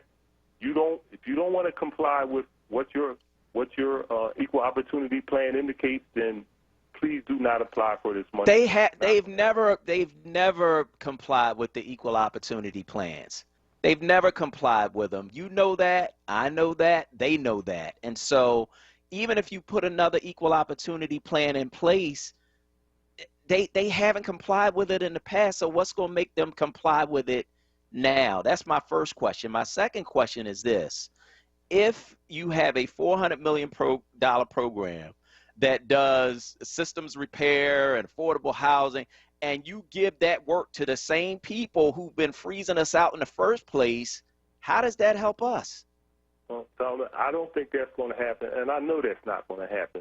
Last week, Solomon, we had, and I spoke earlier about the encampments, we had a groundbreaking, and that groundbreaking was at 21st and Ridge, and we have an African-American developer, Mosaic, that is developing a $52 million retail affordable housing complex right at 21st and Ridge, Solomon, and you know the neighborhood very well, the Charlotte area, Blumberg area that we've talked about over the years, right? We have to identify, and we're starting to identify African Americans, and the Housing Authority, in working with us, we decided that we were going to have an African American developer do that, and they're doing that. And Solomon, that's the approach we have to take, because it's all about the owner of the development. If the owner of development says that this is what I want in terms of my workforce and my subcontractor, it's going to happen. If the owner of the development says that I can't do that, then we say we can't allow you access to this money. And Solomon, I am as I guess I could say pissed off, right? I am as pissed off as you, Solomon, right? When I ride through this and I see these workforce and I see these contractors and I see these developers that don't reflect the demographics of the city of Philadelphia, right? But I got to figure out a way to do something that has teeth in it, that's meaningful, and that will stand up to legal muster. So you're going to see a document that's going to reflect that, and we're going to be aggressive about this, Solomon, because what has happened as a result of the pandemic, and you've seen it, everybody's seen it, the things that we've known for years have been magnified, right, about the disparity in access for black folks across not only the city of Philadelphia, but across the country, Solomon, and it's time for it to stop. All right, let me ask you one last question. Sure. What is the value at which housing is considered affordable? How much is affordable housing? When you say affordable housing, what's the number? Well, there's a number that they use in the federal guidelines. It starts at 30% of median income. That is below the poverty level, and it goes up to 80% median income, and then there's a component that says workforce housing, where a person is just above those federal guidelines. And too frequently we have a lot of people that want to stay in the city, but they make a little bit too much. Those guidelines are established. As an example, a family of four make the 120% median income will probably be around the combined income of that family around $100,000, $90,000. You can say, well, that's kind of high. But there are people, if you combine the incomes of that family, that's what they make. Most of the housing, pretty much all of the affordable housing that we build in the city of Philadelphia is 80% and below, and a significant amount is around 50%. The houses that we're building over at near 21st and Ridge, the Charlotte, those people are making around 40 to 50% of median income. So those are definitely low-income housing. How much do the houses cost? How much is an affordable house? What you cost, like in terms of rent or in terms of for sale? In terms of buying it. In terms of buying it, based on the level of subsidy. And that's big, and I'm glad you brought that up. That's been one of the biggest problems, Solomon. The reduction in revenue, which is why this election is so important. We used to sell houses in the city of Philadelphia under the Home Start program for $45,000 to $50,000, right? That's very affordable, but that's way less than you pay for rent. Federal government has cut our money from the Fed from $150 million to now we only get $49 million to the city of Philadelphia for those types of programs. So our ability to subsidize the construction, bring the cost down, has been diminished dramatically. Will we ever get back to a point we can sell a brand new renovated home for $45,000, $50,000? Probably not. But can we figure out a way to do it for around $70,000, $75,000, where your mortgage payments will be around $700 a month? That's what people paying rent. That's what we need to do. That's the way you create stability in communities, and that's the way you slow down gentrification, by creating not only homeownership but wealth for African Americans in the city of Philadelphia. So but how much are the affordable houses now, though? That's it. Well, right now, Tom, that's what I'm saying. Those are the numbers that have been established by the federal government. But you're not telling me what the Question price is- of the house is. What's the price of an affordable house now? Well, So now, in if you all- say you're going to have haven't really- affordable housing, how much is the house? So the program that we were able to do, which is for first-time home buyers, what we found, I'll get to you now. I just want to explain it. These Philly first home buyer. So the challenge is what you pay in rent versus the mortgage. People are paying more in rent than they're paying in mortgage. So this program, we got 2,000 people. The average price of the home that was purchased under this program has been between $85,000 and $125,000. That is literally less than $1,000 in mortgage payments, right? They can't afford the down payment. That's been the challenge for us in the city of Philadelphia, particularly people in our community. They can't do the down payment. So we are basically giving them a grant on a down payment, and we want to expand this program dramatically. So if you will walk in, we give you up to a $10,000 grant, right, for a down payment for a house, and you essentially have to agree to stay in the house for at least 10 years, and I think that's a reasonable agreement, and you will be in a position to own that home and build real wealth. This is an extremely successful program, and that program, 75% of the people that have participated in that program are people of color. All right, that's Council President Darrell Clarke. I want to thank you for joining us this morning on WURD. I appreciate you answering my questions. Thank you, my friend. All right, all right. We're going to go to break. On the other side, we're going to take your calls at 215-634-8065. I'm Solomon Jones. We'll be right back. Now, a traffic update on WURD Radio. Good morning. Still busy spots here in Philadelphia. Schuylkill Expressway, eastbound side. That's still busy. Boulevard to Spring Guard. Westbound side jamming there through 30th Street through that work zone. Westbound volume delays 8th out through Brodigan Parkway through the Schuylkill Expressway. Southbound 95. Still delayed Cotman through Bridge through construction. Again, Betsy Ross through Girard. Northbound 95 through the city. Not bad. 55 northbound Deptford into 42. Still a slow ride there. For more traffic information, log on to sigalert.com. I'm Jim Bachman with your Philadelphia area traffic.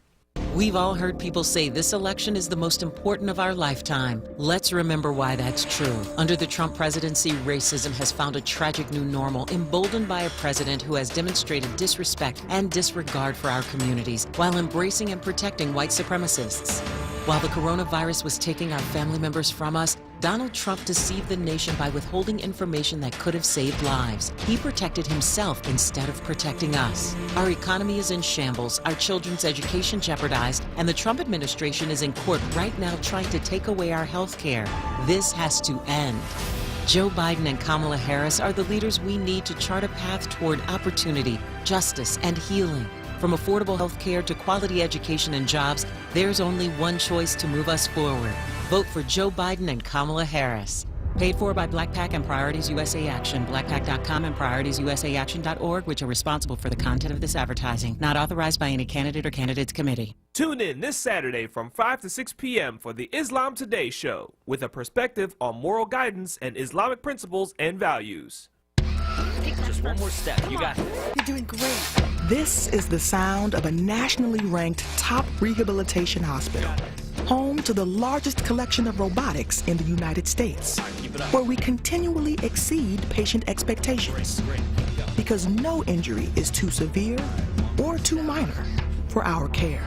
There you go. This is the sound of success. Moss Rehab. Challenge accepted.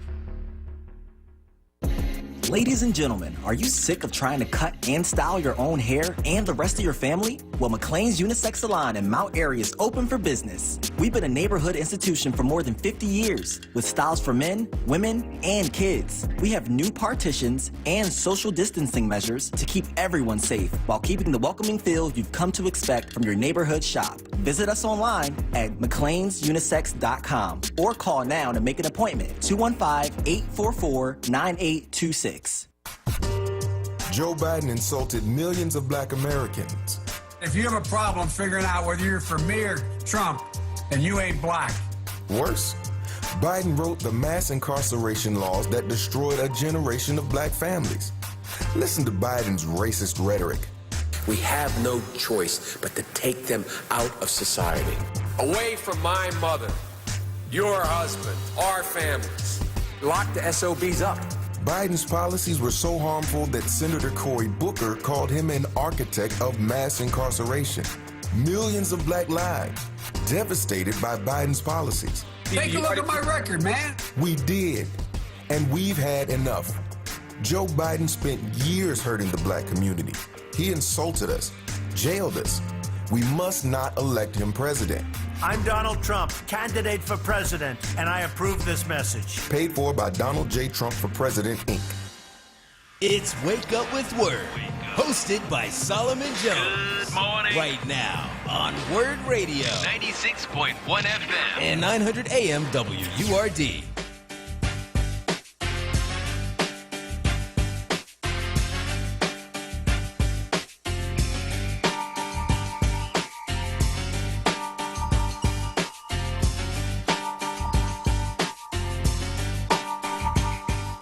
Good morning. This is Solomon Jones on 900 AM, 96.1 FM, WURD, and I want to welcome you back to Wake Up with Word. Just had a conversation with Darrell, Clarke about the proposed changes to the tax abatement. They passed legislation last year that would decrease the tax abatement over time until it was gone, and now they are pushing legislation that would allow the tax abatement to stay just as it is for another 3 years, ostensibly to make up for what was lost for those who benefited from the tax abatement for just a couple of months during the COVID-19 crisis. Attached to that is another bill that the council president says will put $400 million into black communities and other communities to build affordable housing and do systems repairs. So I appreciate him joining us to answer my questions around that. And now I want to hear from you. Give us a call, 215-634-8065. That is 215-634-8065. Melissa is on line one. Go ahead, Melissa. Hi, good morning, Solomon. Good morning. I just want to say, first of all, thank you for your rigorous question. I appreciate you for doing that. But with all due respect to Council President, that was a bunch of BS. What I heard was smoke and mirrors. Couple of questions. He talked about the encampment on the Parkway. Who are those people? If they're homeless, how did they afford those expensive tents? There's another agenda around the homelessness encampment. People who are poor and need homes, they're living with their friend, their sister, somebody. They're not on the Parkway sleeping on the ground. Second of all, Council President threw all those numbers at us, right? It's a large percentage of this city that's completely illiterate, right? He's giving us this numbers. He said we can't risk the school district losing $3.1 million. That's a drop in the bucket. When you turned it around and you asked how much has the school district lost because of the tax abatement, what did he say? Too much. So what's it going to be? $3.1 million does nothing for the budget. If I recall, year after year, the shortfall for the school budget has been well over $300 million, not $3.1 million. Okay, he said 15,000 jobs, 15,000 jobs. How many of those jobs are permanent? What kind of jobs are they? This is a bunch of nonsense, and he's council president. He kept saying what we try to do, we try to do. You've had that job for how many years, and nothing has changed. Why now? The construction was only interrupted for about 2 months, if that. I drive all over the city every single day. I've been doing it all over every day just to see what's going on in the city. Construction did not stop. Nope, it didn't.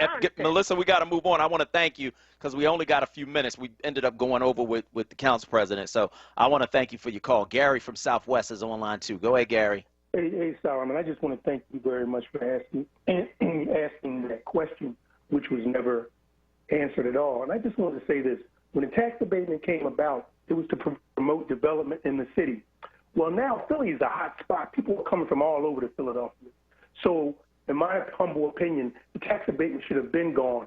Now, when I pay my real estate taxes and you pay your real estate taxes, 55% of those real estate taxes go to support our school district. Now, let's do the math. Our schools are deplorable, okay? So his excuse and his explanation, and I talked to many people, people people are upset about this. It's like you're insulting our intelligence, because it's all about the developers. And if you follow the money, see how many developers are contributing money to campaigns and city council. Thank you. All right, Gary. Thank you for your call. Abdul-Jabbar from West Philly's on line 4. Go ahead, Abdul-Jabbar. Good morning. Thank Good morning. you, Solomon. I appreciate that. And, I know that, you were trying your best to get him to give you clear-cut answers. Let's just put it this way. My dad used to say, if somebody want to know who you are, they look at your friends. So at the end of the day, it's clear and evident to us that we being sold out. The children, they don't give a damn about our children. They don't care about the people in the city of Philadelphia. And doggone well, the building trade, they have not been honorable. They continue to be dishonorable towards giving us 30 to 40% of those contracts from city of Philadelphia tax money. And you can correct me if I'm wrong, but I thought I heard this said plenty of times, that the mayor has the ability to sign an executive order to give us those jobs. Am I right? He has the ability to sign an executive order that would allow them not to negotiate just with the unions, because right now that's what those executive orders say. Yeah, so at the end of the day, like the lady said, it's smoke and mirrors. Everybody before me that spoke on it, I just wanted to put my sentiments out there in the universe. It's a sad situation. If they need our help so that they can get some backing, because it sounds like they're a bunch of spineless jellyfish and they cracking under pressure, something is going on behind closed doors that's making them sell us out over and over and over again. Have a good day. All right, man. I want to thank you for your call. Let's go to Renee from West Oak Lane on line 3. Go ahead, Renee. Yeah, good morning, Solomon. I just want to say about the council thing with construction and stuff. We all know at the beginning and the end of the day it's a power crap. So I hate to say it, we just need to vote some people out. But I want to get to the presidential thing about both candidates. Now, I've seen wrong on both sides, Biden and on this president. Now, I didn't like Biden's remark when he said you're not black if, you vote for Trump and all like that. If he would have said, you're black, but maybe you're not conscious-minded black person, I could have went with that. Also, I didn't like Biden's remarks about black people being predators. Maybe some black... He didn't say that. Hillary Clinton said that. Well, whoever said it, I didn't like that statement about black people being predators. It's black people. Maybe there are some black people that are predators, but there's predators in every race of people. And I definitely didn't like this president's statement about his main reason for calling Black Lives Matter a hate group. I didn't like that statement, and I also didn't like the statement that he made about the Latino families being separated. That was very insensitive. But I just want to get into, since you're still on lockdown with COVID, check out the movie White Man's Burden. I don't know if you've seen that. It's called White Man's Burden. And no, I haven't seen it. There's another one that called Say Her Name, Sandra Bland's story. Now, White Man Burden, that's about black people having privileges like white people, and white people in the position of black people. So those are two good movies you might want to check out, White Man Burden and Say Her Name, Sandra Bland's story. All right. I want to thank you so much for your call this morning on WURD Radio. Number of people responding on Facebook, including Nikki Carter, who says, yeah, but only 16 of those units will be affordable housing for the people. This city is so jacked up. I'm really surprised the encampment leadership agreed to that. Talking about the people in the homeless encampment. Donna Torrance says, no extension, no abatement. They got all they going to get. It should be gone, period. So that's what Donna Torrance has to say. Patrick Duff says Philadelphia is the only city that does not allow open public comment at council. This man is the reason. Michelle Strongfield says, contacting my city councilwoman today to ask her to oppose all of this as people like Clarke continue to sell us out. Who keeps voting for this guy? A. Malik Stewart said he is doing what a politician does, lie and dodge the true issues. Patricia Ivy says, Solomon, he's lying. We need to all be on the same level of control in this pandemic, and they can start when the rest of us start, no extension. Lisa Bryce Gray says vote no. So those are some of the comments that we got on Facebook from you. We are going to go to break. On the other side, we're going to continue the show. I'm Solomon Jones. We'll be right back. Everyone has a different journey to their vote, but we all take the same steps. If you want to vote, register by October 19th. If you want to vote by mail, apply now and mail your ballot back as early as possible, before November 3rd. Or bring it to a satellite election office. If you want to vote in person, go to your polling location on November 3rd. However you want to vote, we'll help you find the way. Visit PhiladelphiaVotes.com. Hello? Hey, you've been on my mind, so I'm just calling to check in. Oh, we're holding up well here in Pennsylvania. Just trying to stay safe and figuring out if we should vote in person or by mail. We like going to the polls. Yeah, you never miss an election. And you know we're not missing this year either, and neither should you. But which way is the safest? Well, remember that valuable information you got from AARP about COVID-19? Mom even had me read it. Yeah, that was good info. AARP has up-to-date voting information for 50-plus voters in every state. It's right there at aarp.org/election2020. Oh, I got it. aarp.org/election2020. I love having the answers before your mama. Pops, you know what happens when you try to show out. Yeah, you probably right about that.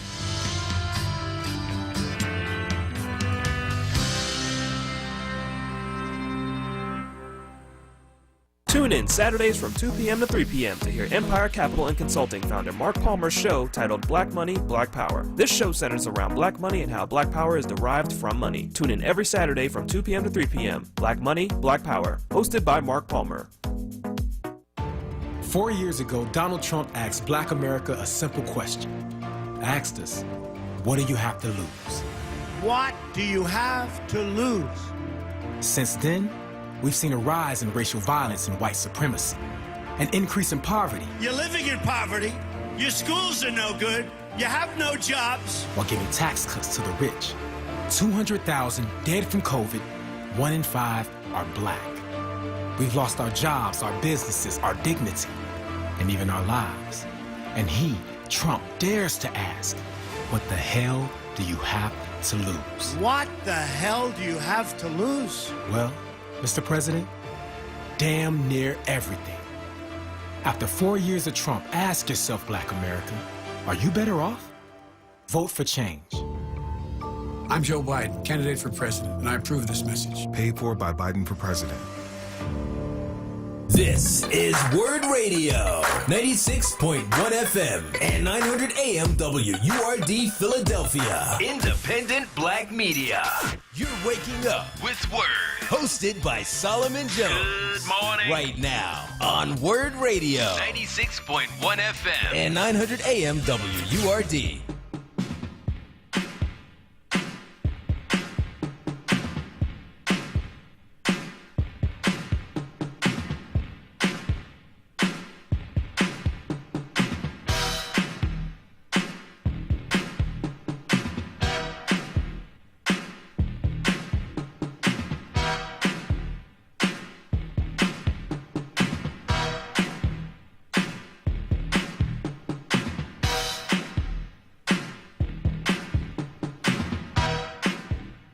Good morning. This is Solomon Jones on 900 AM, 96.1 FM, WURD, and I want to welcome you back to Wake Up with WURD as we, I think our next guest is on. I was going to say as we await our next guest, but I think he's on, and he is, of course, WURD's own Michael Cord. He is a WURD host and attorney and the angriest black man in America.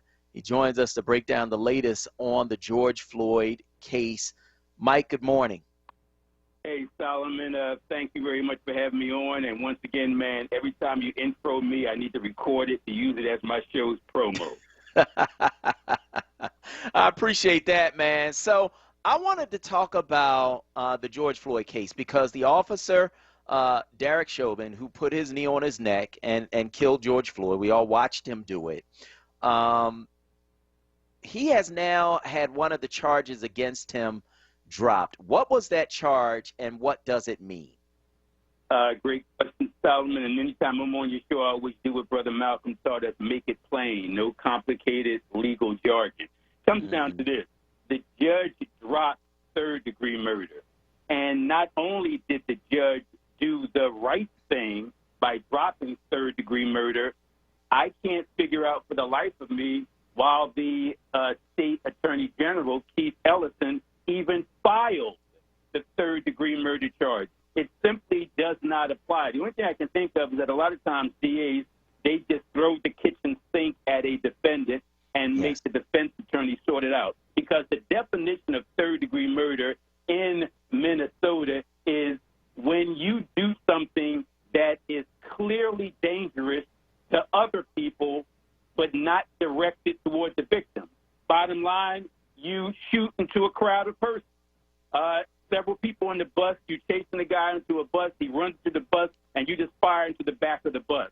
And somebody who had nothing to do with it is hit. That would be third degree because, again, it applies to other persons apart from the guy you were chasing. So in this case, defense attorneys all across the country can't figure out why the attorney general would have even included that charge. It didn't apply. Okay. And so it doesn't mean that Derek Chauvin is getting some kind of break. It doesn't mean that the case is over. There are still some other charges that are in place against him, correct? That is absolutely correct. And the lead charge, in fact, I can't even say it was if I was the attorney for Chauvin, I wouldn't be celebrating right now because 8 of the 9 charges remain. Once again, the one that was thrown out should have never been applied. And the key one here, the key one that we all want is second-degree murder. I would argue first-degree murder, but that's neither here nor there right now. Second-degree murder is one of the 8 remaining of the 9. And second-degree murder results in a 40-year jail sentence. And basically it comes down to this. You kill somebody, you intend to kill somebody, but it wasn't premeditated. So if I'm at a club and a guy spills his drink on my brand-new custom-made suit and I just pull out my gun and shoot the guy without even thinking, that would be second-degree murder because I intended to kill him, but it wasn't premeditated. And very quickly, Solomon, the reason why I say that it should be first degree, and I want to be clear, second degree remains, second degree arguably applies. A jury can certainly convict because, once again, it means you killed somebody intentionally, but you didn't plan it. It wasn't premeditated. The problem I have with first degree murder never having been included, and it should have been included because every lawyer across the country would tell you premeditation is defined as thought beforehand, no matter how short. Thought beforehand, no matter how short. So when I represented the guy who killed the police officer at Dunkin' Donuts, my argument was that, hey, this is not first-degree murder because while my client was pointing the gun at the clerk at Dunkin' Donuts, the cop happened to come in, and as the clerk said, my guy, quote, all of a sudden, without thinking, turned around and fired the shot. But I know the law in Pennsylvania, and that's not going to work. Once he turned around, once he saw the cops, and once he pulled the trigger, that's premeditation. If that's premeditation, and it is, then 8 minutes, 46 seconds is also premeditation. Now, why do you think they did not put up first degree? Do you think he made the calculation that he couldn't get a conviction on that? Solomon, you always ask the right questions. You're a student of Ed Bradley in 60 Minutes. I really mean that because I got to tell you, Solomon, that I can yell and scream as an angry black man and as an experienced lawyer, but if I was in the room with the attorney general and we were trying to decide, somebody, a smart person in the room would say, come on, Mike, man, you know, this is America. This is Minnesota. Do you really think we can get a predominantly white jury to convict this cop, this white cop, of killing a black man?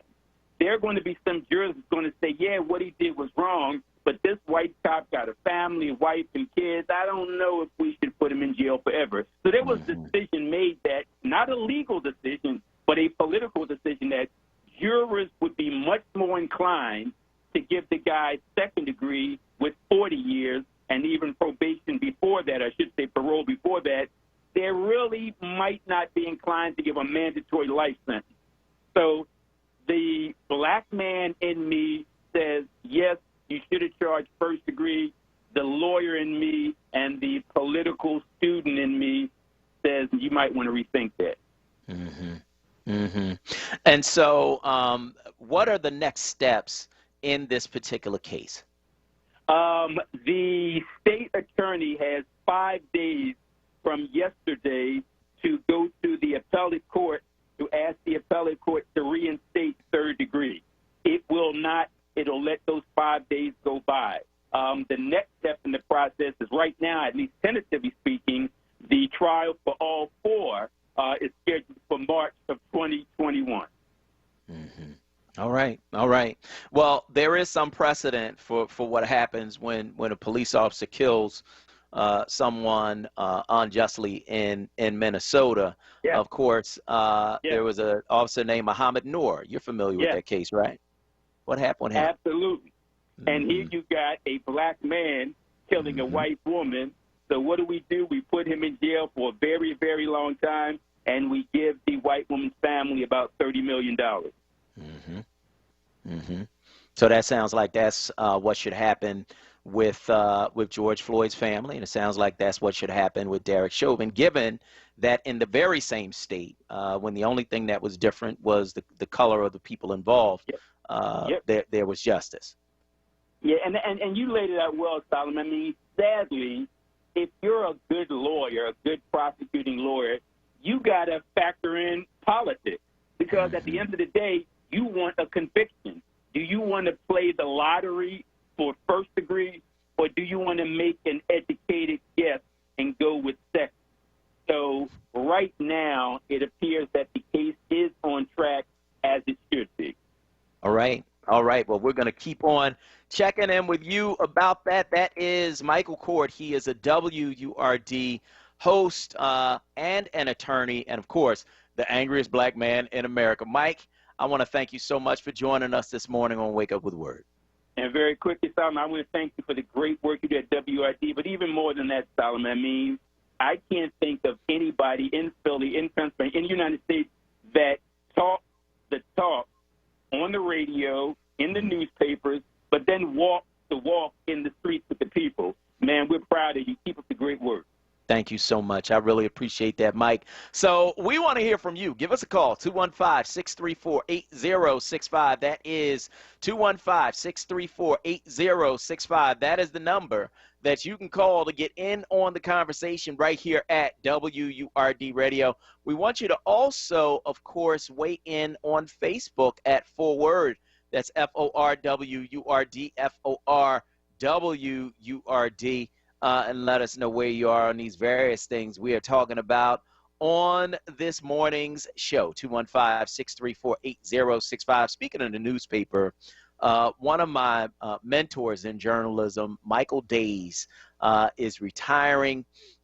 He is currently the Vice President of Diversity and Inclusion at the Inquirer and Daily News, and he has had just a great career, an illustrious career.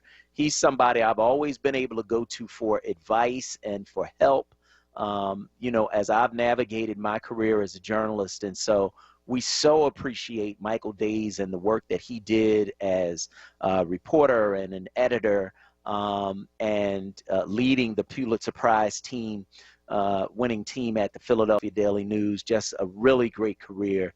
And we wish him nothing but the best as he moves on and retires as the Vice President of Diversity and Inclusion. So I want to hear from you. Give us a call, 215-634-8065. That is 215-634-8065. That is the number that you can call to get in on the conversation right here at WURD. You can also weigh in on Facebook at onWURD. That's FORWURD, FORWURD,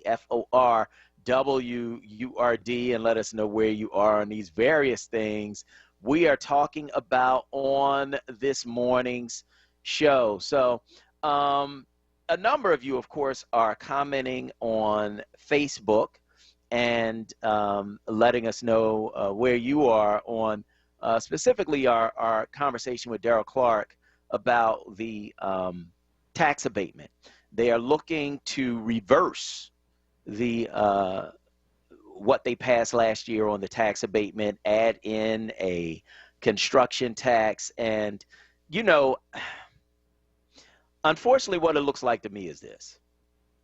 It looks like this construction tax is a way to tax the industry, but then give the money right back to the building trades. Because if you are going to use the money, right, to do system repairs, to build affordable housing, and that kind of thing, well, who's going to get that work? Who's going to get that money? You know, so yeah, you tax them, but then you give them the money right back. You know what I mean? Like, it's 215-634-8065. That is 215-634-8065. That is the number you can call to get in on the conversation right here at WURD Radio. Let us know where you are on these various things we're talking about on this morning show. We need to be able to walk and chew gum at the same time, follow what is happening locally, while at the same time doing what we have to do on the national. This election coming up in just a few days. Let's go to Sandra from Southwest on line 1. Go ahead, Sandra. Yes, hi. Good morning, Solomon. Good morning. You sound much better. Thank you. And thank you for the interview, because I was really interested in hearing what Clarke had to say, Councilman Clarke had to say. Mm-hmm. I think it might be time for us to start looking, you know, for someone that we can put up to replace him, because we've heard this over and over. This isn't the first time, you know, and he talks about a commitment from the trading, from the union people. They make a commitment, but they never keep the commitment. Nope. We always end up with nothing, and they always end up with everything. Mm-hmm. And he keeps falling for the same okie doke every time, you know, and I can't believe that he would come on the radio and you asked him very clearly, how much are these homes going to cost? He never was able to give us a answer. Are they going to be $80,000 homes? Are they going to be $90,000? We need to know. It's the same thing from Councilman Clarke. I appreciate, you know, what he's done in the past, but I don't think he needs to go with us in the future. I really don't. Thank you. Sandra, I want to thank you for your call this morning on WURD. Let's go to Jacob from Olney on line 3. Go ahead, Jacob. Hey, peace be unto you, Brother Solomon. Yeah, you know what? I got to echo what the last caller just said. You know, I was in the building trades, 332 Labor's local. Mm-hmm. And, you know, he said, like, I don't think they're going to go back on their word. Well, they haven't honored their word yet, so they're going to have an epiphany now. You know, it just didn't sound right. And all of them numbers, the bottom line, he was giving out a lot of numbers, percentage. And it falls down to this, like you said. The percentage, listening to all of that, it looks like the percentage that black men and women are going to benefit from that is 0%. So, you know, hey, man, they make things too complicated, you know. They got to bring it down to the level, like you said. Where are we going to benefit from all of these figures and, you know, whatever? It just didn't seem like it's going to benefit us. You know, calling back in other words, stopping for a couple of months, giving them 3 more years. Yeah. It just doesn't add up to me. I hear you, and I want to thank you so much for your call this morning on WURD. Let's go to Cliff from Connecticut on line 2. Hey, Brother Solomon, glad you're back. Want to switch gears a little bit, talk about the debate. Trump talks about the vaccine. And so our question is, if the government or his administration comes out with a vaccine, just to get your thoughts, will you be willing to take it? Or why are you asking me that like I'm running for office, man? I don't. At this point, listen, Cliff. At this point, right? I am recovering from COVID right now, right? I'm good. I feel pretty good. I've used rest and vitamins and more rest and water and the loving care of my wife to recover. I haven't had any major symptoms. I feel fine. And so regarding a vaccine, I think that's something we have to deal with when we get to it. But right now, I'm focused on November 3rd. That's what I'm focused on. Do I trust Donald Trump concerning my health? No, I do not, because I don't think he cares about anyone but himself. But I think that I will speak to the doctors that we always speak to. We will get their medical opinion on whatever comes out, and then we'll move on from there. Well, brother, first of all, thank God that you recovered, and pretty much what you're saying, and which I'm hearing some of the doctors are saying, that pretty much it's an issue of building up and keeping up your immune system. So with that being said, I support what you did in your recovery, and thank God for you. I'm glad you made it. Thank you, brother. Thank you. I appreciate that. Don't put me on the spot about no vaccine. I don't, I'm not there. Where I'm at right now is, we got to vote him out. That's where I'm at, right? As a black man, I don't care what he come up with. Be honest with you. He has shown me that he is somebody who is, not for my folks, right? And so once you show me that, it's not a whole lot that you can do to convince me otherwise. Let's go to break, and on the other side, we're going to continue the conversation right here on WURD. New Voices for Reproductive Justice is registering black women and their families in Philly to vote. The general election is on November 3rd. You can register to vote online at rock.vote/New Voices. That's rock.vote/New Voices. The deadline to register is October 19th. If you need assistance registering to vote, visit newvoicesrj.org.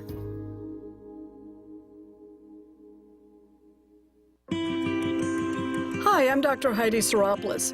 If you're on Medicare, you should know that many Independence Blue Cross Medicare Advantage plans have a $0 copay for primary care physician visits and telemedicine medical doctor visits. All our plans have $0 in-network COVID-19 testing and treatment, and the largest network of doctors and hospitals in our area. Call 833-848-0762 today. TTY-TDD 711.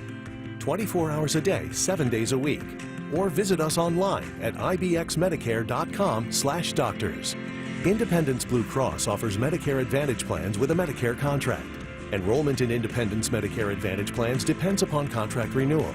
Independence Blue Cross offers products through its subsidiaries Independence Hospital Indemnity Plan, Keystone Health Plan East, and QCC Insurance Company, independent licensees of the Blue Cross and Blue Shield Association. Man, this coronavirus has us all moving differently. No doubt. Like washing our hands more and social distancing with the crew. I'm always telling people to give me 6 feet. We're here, Grandma. There's my babies. Good to see you got your mask on.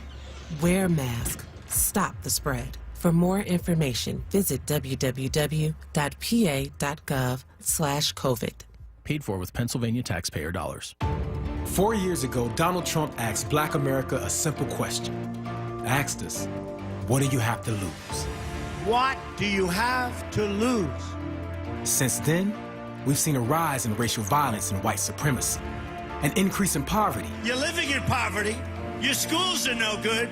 You have no jobs. While giving tax cuts to the rich. 200,000 dead from COVID, 1 in 5 are Black.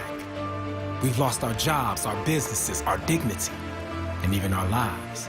And he, Trump, dares to ask, what the hell do you have to lose? What the hell do you have to lose? Well, Mr. President, damn near everything.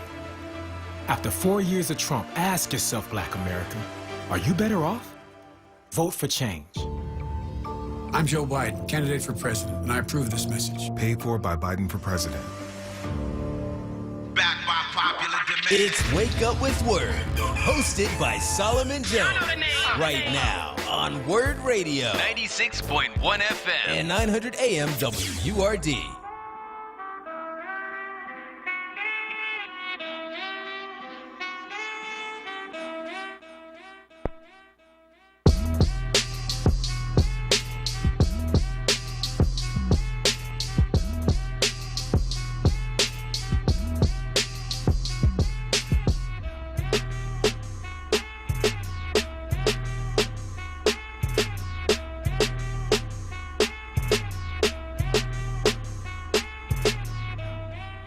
Good morning. This is Solomon Jones on 900 AM, 96.1 FM, WURD. We're talking about a number of things this morning, including our top 3 stories. The U.S. Food and Drug Administration approved remdesivir for the treatment of coronavirus infection, according to the drugs maker Gilead Sciences. Story number 2, Republicans on the Senate Judiciary Committee moved yesterday to advance the nomination of Judge Amy Coney Barrett for the Supreme Court, bringing Trump's nominee within striking distance of confirmation and the court a step closer to a 6-3 conservative majority. And, of course, story number 3, the presidential debate that took place last night.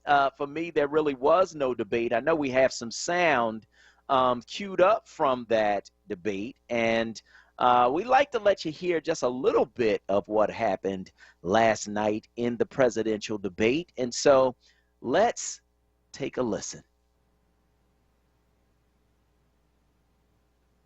People are getting better. We have a problem that's a worldwide problem. This is a worldwide problem. But I've been congratulated by the heads of many countries on what we've been able to do. It will go away, and as I say, we're rounding the turn, we're rounding the corner. It's going away. This is the same fellow who told you this is going to end by Easter last time. This is the same fellow who told you that, don't worry, we're going to end this by the summer. We're about to go into a dark winter, and he has no clear plan. Come on. There's not another serious scientist in the world who thinks it's going to be over soon. President Trump, your reaction? I say over soon. I say we're learning to live with it. We have no choice. We can't lock ourselves up in a basement like Joe does. He has the ability to lock himself up. I don't know. He's obviously made a lot of money someplace. He says that we're learning to live with it. People are learning to die with it. Full responsibility. It's not my fault. All right, so that's some of what was said as they sparred over the novel coronavirus last night during the debate. And, you know, you got over 220,000 people dead from this virus. You know, I feel very grateful, right, that I contracted COVID and was able to convalesce at home, not have really serious symptoms, not have to go to the hospital, not be put on a ventilator. That's nothing but God, right? But there are 220,000 people dead from this thing. Dead. You know what I mean? You talking about we learn to live with it. I think Joe Biden was absolutely right. He said, no, people are learning to die with it. That's ridiculous, man. That you are the leader and you keep telling us, oh, we rounded the corner, it's just going to go away. Well, how is it going to go away? What is your plan? What are you doing to make it go away? Like, it is absolutely ridiculous. I want to hear from you. Give me a call, 215-634-8065. That is 215-634-8065. That is the number that you can call to get in on the conversation right here at WURD. Jacumba from Southwest is on line 1. Good morning. I wanted to talk to you about, I know all the other things you're talking about is good and very important, but I wanted to talk to you about that abatement, okay? They have the votes to pass this abatement. We cannot let them do this because they pass that abatement. All they're going to do is build more market rate housing. We need affordable housing. Then did he tell you how many affordable housing they're going to build? And compared to the market rate housing, we got thousands of people without homes. We done lost our jobs, and he talking about they lost some money doing this COVID thing. What about the people who lost their jobs? I mean the poor people like myself and other people who lost our jobs. I'm retired now, but who lost our jobs, and he's talking about passing this because they lost a few months in terms of building. And then the jobs he's talking about are temporary jobs. That's all. Just temporary jobs. Because once the building is built, your job is gone. And then what? This is ridiculous. We cannot let them do this. These people need to be put out of office. Okay, and it's not going to be too soon for me when the election comes up for them. The last time I talked to them when they had city council on June, they had passed 40 bills in almost like one day. I couldn't believe it. I couldn't even keep track of the bills. I was trying to write them down. They were saying them so fast. We have got to stop this. We cannot let them get away with returning the abatement bill talking about it's going to put money in city council. It's not going to put no money in our coffers. It's going to take out more money than it's put in. Okay? And now they had 20 years with this. And yet now they want to come back for a few more years because of COVID. No. Please, I tell people because of this COVID, they're able to get away with it because you call in, they can put you on mute. The number of people that can show up to demonstrate you can't show up because City Hall is locked down. And they know that. And then when you try to call in and let them know how you feel about it, what did they do? Half the people can't get through. We don't have enough time. No, please, people, we've got to find some way to stop this abatement bill from going through because all it does is make the rich richer and us poor people poor. It also denies us this affordable housing. He said nothing about the affordable housing or how much affordable housing they're going to build compared to this market rate housing. I hear you, Shkumba, and I want to thank you for your call this morning on WURD Radio, and I agree with you wholeheartedly. Let's go to Dwayne from Philly on line 2. Go ahead, Dwayne. Oh, yeah. Trump was right about this. Joe Biden put a whole lot of black people in jail. He personally put black people in jail? I'm against that. Was he? Yeah, he put a whole lot of black people in jail. How? How did he do that? Well, he done it. How did he do it? How did he personally put a whole bunch of black people in jail? So here's the thing, right? And I do understand what you're saying. I'm being facetious, but I think that here's what happened. And I need y'all to understand this, right? Because I lived through the crack era, right? Was intimately involved in it, right? And so this is what happened. For those of you who remember, crime was rampant in the black community. Community was falling apart. Crack was a drug like we'd never seen before with a very intense, very quick high. And so people would get high on crack. The high would go down. They go out. They got to figure out how to get some more. So people were losing their jobs. People were losing their families. Drug dealers were murdering each other because there was so much money involved in it. And we had murder rates that were in the 400s around the time of that 1994 crime bill. And black people were like, we need help. Y'all need to come in. Y'all need to help us. Y'all need to arrest these people because they destroying our community. So the crime bill passed and mass incarceration resulted. One of the things Joe Biden did last night that I thought was interesting was he said that was a mistake. When have you ever heard Donald Trump say anything was a mistake? Now, here's 220,000 people dead. He still won't admit any mistakes that he's made in allowing that to happen. Joe Biden said that was a mistake, right? I respect that because for me, manhood means that you take responsibility for your actions. That's what manhood is, right? It means taking responsibility for yourself and for the people around you, the people that you are supposed to be taking care of. He said that was a mistake, and so now, we are at the point where we recognize that it was a mistake, but I need us to recognize also that black folks was clamoring for the government to do something about what was happening in our communities during the crack era. We got the crime bill, and it was a mistake. I want to hear from you. Give me a call, 215-634-8065. That is 215-634-8065. Let's go to Jerry from West Philly on line 3. Go ahead, Jerry. Hi, good morning. You always do that to me. Sorry. I'm about to go there. I'm glad you're hearing better, and I'm keeping you and the family in my prayers.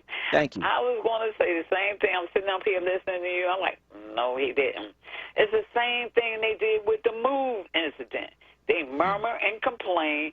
Something got done, then they like, oh, they shouldn't have did this. They shouldn't have did that. Well, daggone it, you should have did it your damn self, okay? And that, unfortunately, that's what we have a reputation of doing.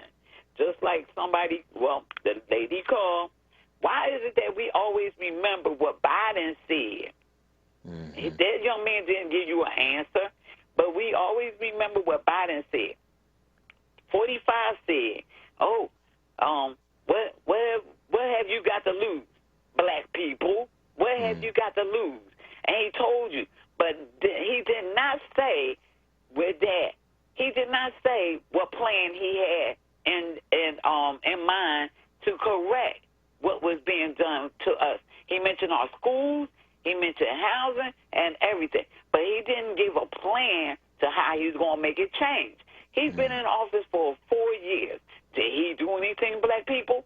No. Biden always has a plan. He had a plan. Like you said, he apologized, and I'll listen, and I'll say, okay, I was impressed with that. He has a plan to correct that. Like you said, 45 never apologized to the people. He never said, oh, well, I got a plan for this and that. He blamed the governor for shutting down New York City. That's all he does. And it's all about distraction. People wake up and listen and stop being distracted. That's all he does. He don't have a plan for nobody for nobody and anything that he says. He don't have a plan. He keep on telling you, oh, we health care, Obamacare, this and that and that. But he won't tell you what his plan is. Once again, he's been in office for 4 years. He ain't came up with a plan yet. How long does it take you to come up with a plan? We had a smart president in office. That's the only reason why the Republicans let his health plan go through. He was smart. He knew how to do it and everything. That's the only reason why they let it go through. Because some Republicans, all them other presidents were in office, and they could not think of a plan and tell them how to make it work. And the only reason why they also went through, because they thought that most of the Caucasians thought that it was affordable care. And we knew it was Obamacare all along. So we thank you for educating us, Solomon. That's all I got to say. Thank you. All right. All right. I want to thank you so much for your call this morning on WURD. Let's go to right here from West Oak Lane on line 1. Good morning. Good morning, Solomon. How you doing? All right, this is Zahir. Okay, go ahead, Zahir. I'm glad you're getting better, brother. Thank you. Now, so far as the debates last night, I mean, I think Biden showed professionalism, he showed leadership, and he empathized with the lesser individual. And Trump, he continues to play the racist, village idiot. You know he's going to do that. But so far as the abatement, I think 3 more years will continue to gentrify and make Philadelphia more white and continue to put more money into the building negotiation. But that's it. All right. I want to thank you so much for your call this morning on WURD. Patrick from New Jersey is on line 4. Go ahead. Hey, Solomon. Hey. Yeah, the interview with Darrell Clarke was difficult to listen to. You know, just answer the question. I mean, he didn't even answer how much those houses were going to be. He just said that the new ones mostly are $85,000 to $135,000, but not specifically what the ones that they just paid the black contractor to make are. Right? I mean, that's the issue with most politicians is they don't want to answer the questions that they know the answers to. They know how much money has been lost to the tax abatement program. Not too much. Too much is it's ambiguous. It's vague. And it doesn't answer the fact, like Melissa said, you have $300 million shortfall, and they're collecting an extra $3.1 million and clapping their hands about it.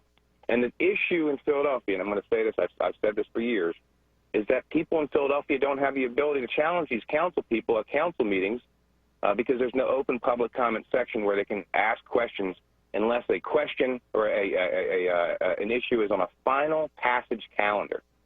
Man, by the time it's on final passage calendar, it's like the egg that's overcooked already. It ain't changing. You can't get the yolk back. So the Philadelphians need a voice, and him dancing in that interview. I guarantee you, he wishes he took the interview at about 9:45, right before the show was over. So have a good day, Patrick. I want to thank you for your call this morning on WURD Radio. I want to hear from you. Give me a call. 215-634-8065. That is 215-634-8065. That is the number you can call to get in on the conversation right here at WURD Radio. Let's go to Spread Love on line 1. Good morning. God bless and give thanks, Brother Solomon. Glad to hear you're doing better. How's everything in the family? Everything's good. Okay. Give God the glory, family. As always, give thanks. Not to interrupt. I'm sorry. Go ahead. What was you going to say? No, you go ahead. Give God the glory. Give thanks for your show. Give thanks for your work. WURD family, Brother Jordan on the boards doing an amazing job. All the victims, you know, hearts, prayers are with them. Everyone working to make it better. God bless us to get it together. I wasn't going to take too long. Just a couple points I wanted to address. No offense to the Empress Jerry that just called, but the move situation is a horrendous tragedy. Straight murder. From the Powelton Avenue incident and the Osage Avenue incident. It is always our hearts, thoughts, and prayers, compassion, and empathy go out to them. I wouldn't use them as a humorous example. And that, you know, I mean, that's just from the heart, man. We got to be honest. We human beings. I don't think that's what she did. I hope not. I hope not. I really hope not. But regarding the 94 crime bill, I always wonder, why in people target the documented CIA crack cocaine connection as far as reducing the amount of drugs in our community, as opposed to targeting the brothers and sisters. You know, I just look at it that way. And also, I want to send a shout out to our brothers and sisters in Nigeria, all the continent of Africa, really. Guinea too. They're going through elections right now. In Guinea, people getting slaughtered. In Nigeria, they standing up for their rights against getting slaughtered, and they just got slaughtered. You saw that on Tuesday? Yeah, we just talked about it on yesterday's show. Tuning in late. I'm sorry. More love. Give thanks for being on top of that. Yep. And one thing I wanted to bring to our attention, I mentioned this on Charles Ellison with, when they was doing the ecology. You know, there's armadas and barges of fossil fuel floating off the coasts. You know what I mean? And a lot of them is in jeopardy. Spilling. Didn't they have just some oily sand wash up in Delaware, if I'm not mistaken? And there's one sinking right now, not far away from Trinidad and Tobago, that's probably in threat of spilling as well. So there's a lot of things going on right now that hopefully we can pour our passion and attention to make sure we really clean up this mess. And I'm not going to get too long into it, but I think you know what I'm working to communicate. Give thanks, family. May you be safe and have a good weekend. Thank you so much. We're going to go to break on the other side. It's What's Trending right here on WURD. The pandemic is not only putting everyone's health at risk, it's also impacted our jobs and retirement security. And it's disproportionately affecting African Americans, especially those 50 plus. That's why AARP Pennsylvania is fighting for your voice to be heard. If you haven't voted yet, now is the time to learn about your voting options and cast your ballot. We're working to make sure you can vote safely, whether you choose to vote from home or in person. And if you choose to vote by mail, make sure you return your ballot using both envelopes. Your ballot goes in the smaller envelope for secrecy, and that goes into the larger envelope for mailing. Also, don't forget to sign the voter declaration on the back. Your voice matters. Make sure it's heard. Go to aarp.org/PA votes to learn about your voting options and how to vote safely this election. Visit aarp.org/PA votes today. Paid for by AARP. At PICO, we know one thing is certain. Times have changed. From kitchen classrooms to couch conference calls, searching for a new job, or new ways to keep your family connected. These changes have become a part of our reality. That's why our teams are working 24/7 to meet the needs of our communities. So no matter how much things change, you can depend on PICO to be there with the energy and help you need to power through. Learn more at pico.com. There's a pressing need to strengthen pathways to better jobs in communities of color. That's why Bank of America is investing $1 billion to advance racial equality and economic opportunity. I'm Jim Dever, Greater Philadelphia Market President for Bank of America. We've partnered with Coded by Kids to connect people to new skills and employment opportunities. It's just one way we're taking action in Greater Philadelphia right now. Bank of America N.A., member FDIC, equal credit opportunity lender. Reverend Tyler, with November 3rd around the corner, do you know how you'll be voting this year? Dr. Callahan, I requested my mail-in ballot, and I'm returning it the day it comes in the mail. That's perfect, because we can't leave anything to chance this year. Already received your mail-in ballot? You're just a few simple steps away from turning your mailbox into a ballot box. Here's how. After selecting your candidates, place your marked ballot into the small secrecy envelope and seal it. It's a 2-envelope process, so then you'll place the small secrecy envelope into the larger one. Make sure to seal that one too. Sign and date it, and then it's as simple as dropping it in your mailbox, no postage necessary, or returning it to your county election office. And if you still want to sign up to vote by mail or find out where to drop off your mail-in ballot, visit votespa.com. I'm not waiting until November 3rd. I'm returning my mail-in ballot the day it comes in the mail. Or you can return your ballot to your county election office. I've got my plan. Make your plan to vote today. Paid for by Power Interfaith. Backed by popular demand. It's Wake Up with Word, hosted by Solomon Jones. Right now on WURD Radio. 96.1 FM. And 900 AM WURD.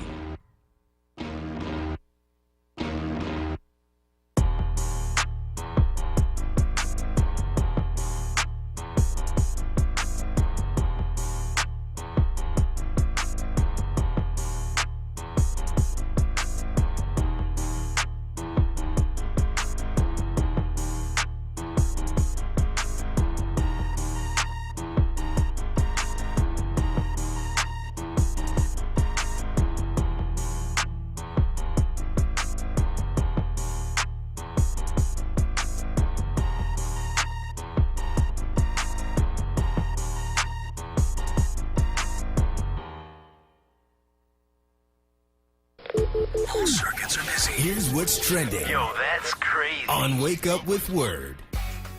In honor of the late Kobe Bryant, the Smithsonian National Museum of African American History and Culture has displayed the jersey he wore during the 2008 finals. The jersey was displayed as part of its Sports Leveling the Playing Field gallery. Bryant was a founding donor of the museum, with the Kobe and Vanessa Bryant Family Foundation donating at least $1 million to its creation. Story number 2, Shonda Rhimes opened up on her choice to leave ABC for Netflix in 2017 after creating many hits for the network, sharing that her breaking point came from an issue with a $154 Disneyland ticket. As part of her contract, she got some tickets. She wanted to get one more for a friend, and she had to go back and forth with the network and a high-ranking executive who allegedly asked her, "Don't you have enough?" Story number 3, a Minneapolis judge has dismissed the third-degree murder charge against Derek Chauvin, one of the 4 former police officers facing criminal charges in the Memorial Day killing of George Floyd. Chauvin, who was captured on cell phone video kneeling on Floyd's neck for several minutes, still faces a higher charge of second-degree murder. Chauvin's legal team filed a motion to have both charges dropped, but the latter was denied, and that is what's trending right here on WURD Radio. So we want to hear from you. Give us a call, 215-634-8065. That is 215-634-8065. As we hasten to a close, we got about 11 minutes. So if you want to get in, you better give us a call now, 215-634-8065. That is 215-634-8065. Let's go to the phone lines and talk with Gail from the Northeast on line 3. Good morning. Good morning, Solomon. How are you? I'm good. How are you? I'm great. I'm talking to you, and you just had a fantastic show this morning. Thank you. When we think of that crime bill, we have to realize that they're tying it to Joe Biden. He helped create, yes, but most of those senators, those Southern senators like Mitch McConnell and Lincoln, they were there too, and they made amendments, and they put all that stuff in there. So what started out as a crime bill literally changed the mass incarceration. You had them to thank for, but you know what? Because when a Democrat runs, we want to push it all on them, and that's why you have to get rid of these people, because they write the legislation. And as long as Lindsey Graham and Mitch McConnell and all those cronies are in there, it doesn't matter who sits in the chair as president, because if they have enough of them, they're going to turn the table on us constantly. Legislation is important, and it's important to vote down ticket just as well as it's important to vote who is president. We have to keep that in mind. Thank you, and have a blessed day. Thank you. You too. Let's go to Will Mega from West Philly on line 2. Go ahead. Sean, what's up, man? You getting How better? you doing? Yeah, I do feel better. All right, good. Cabbage. Look it up. Okay. bro, I can't believe you missed this. I know last night was the debate, but did you see that strange murder yesterday coming out of the district attorney's office? No.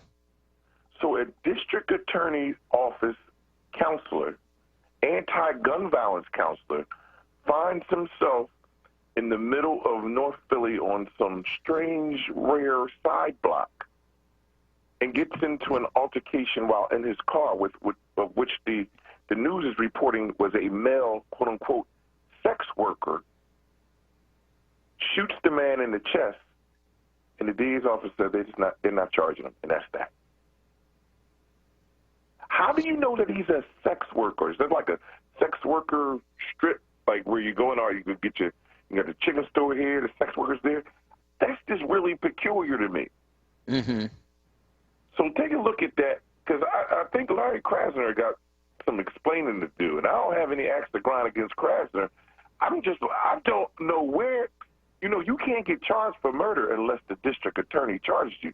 Not even Josh Shapiro can charge you for murder. So you have somebody in your office, shoots a man in the chest, murders him, well, kills him. I want to say murder. And right now they're just saying, we're not even going to charge you. All right, well, I'm going to have to look that up, man. I don't know much about it, so I don't have any comment on it, but once I find out, I will. So I appreciate your call this morning on WURD. Let's go to Miss Madeline Dunn from Overbrook on line 4. Go ahead, Miss Dunn. Thank you, sir. You're welcome. You sound real good. Let me tell you, when I heard this morning, Clarke, I know I owe CODIS and the people who voted on the bill. But I would like to know, and I thought you asked all the questions except one, how many black contractors that we have that have been approved to do this work? Don't give one contractor the job. He does the job, and nobody else gets a job. Because I know out here in West Philly, we have gotten nothing out of all of this money. All of it. We've got nothing. Lansdowne Avenue has the same vacant buildings. Everything is the same.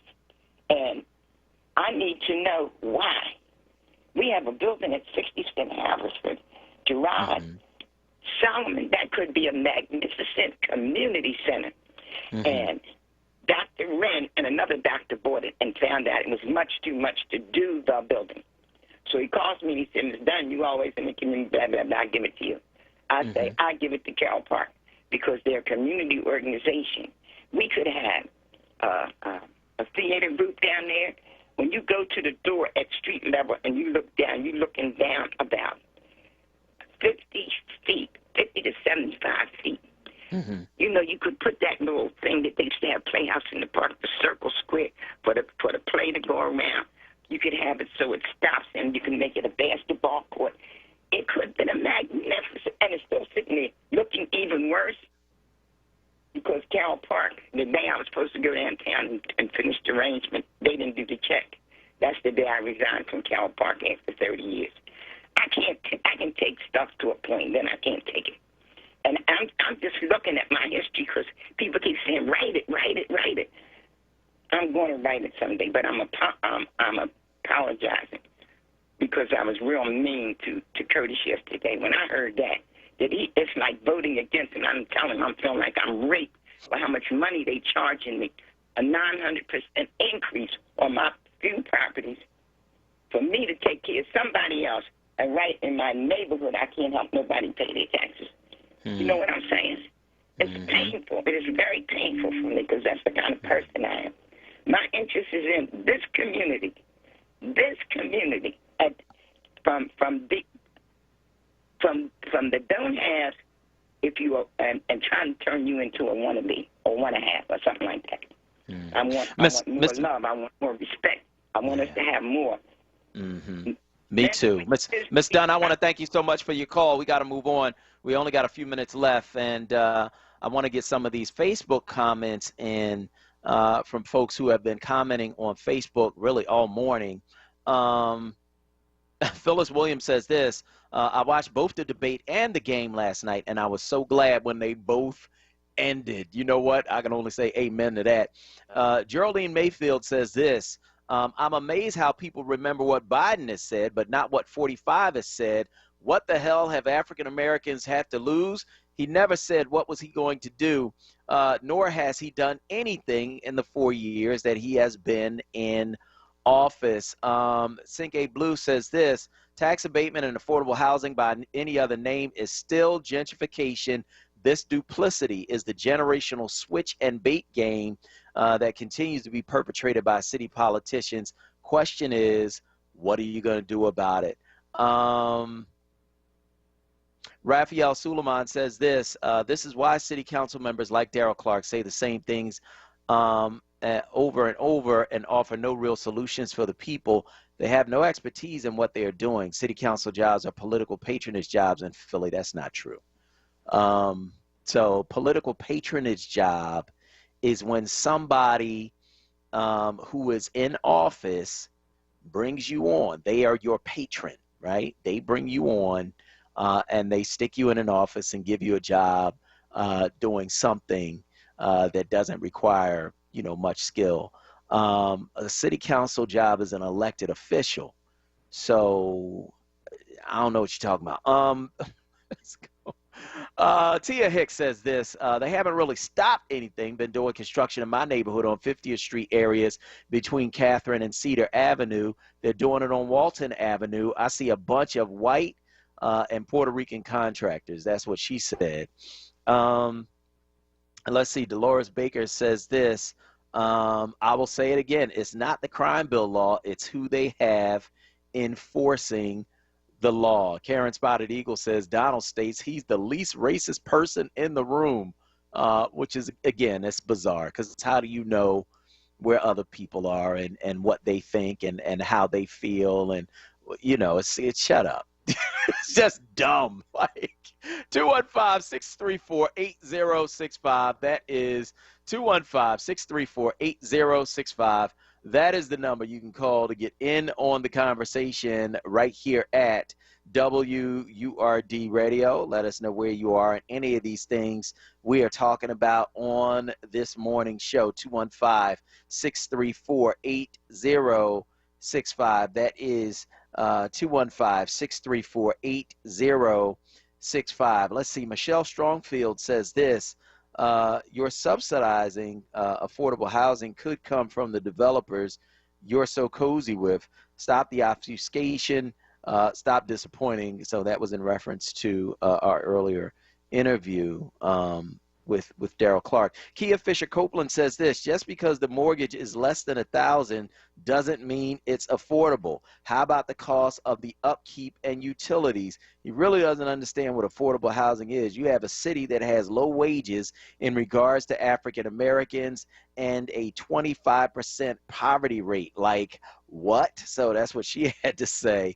And let's see. You got Lucy Lusand, who said they're so busy worrying about giving those people from New York a tax abatement. Meanwhile, we're struggling to keep our homes because they keep raising our taxes and not our pay. So this is going to be an ongoing conversation regarding this tax abatement legislation, trying to switch it back after they just agreed last year to make changes to reduce the tax abatement. And so this is going to be an ongoing conversation here in the city of Philadelphia and on these airwaves and on this show. I appreciate everybody who joined us on today's show, including all of our guests, DNC Chair, former DNC Chair, Donna Brazile, City Council President Darrell Clarke, lawyer and WURD host Michael Cord, and financial consultant Akbar Hassan. And now for producer Jordan Booth sitting in for Kawesa Mathis and everyone at WURD Radio, I am your host, Solomon Jones, saying stay tuned for The Source with Tiffany Bacon and tune in Monday at 7 for more. Wake up with WURD. Peace.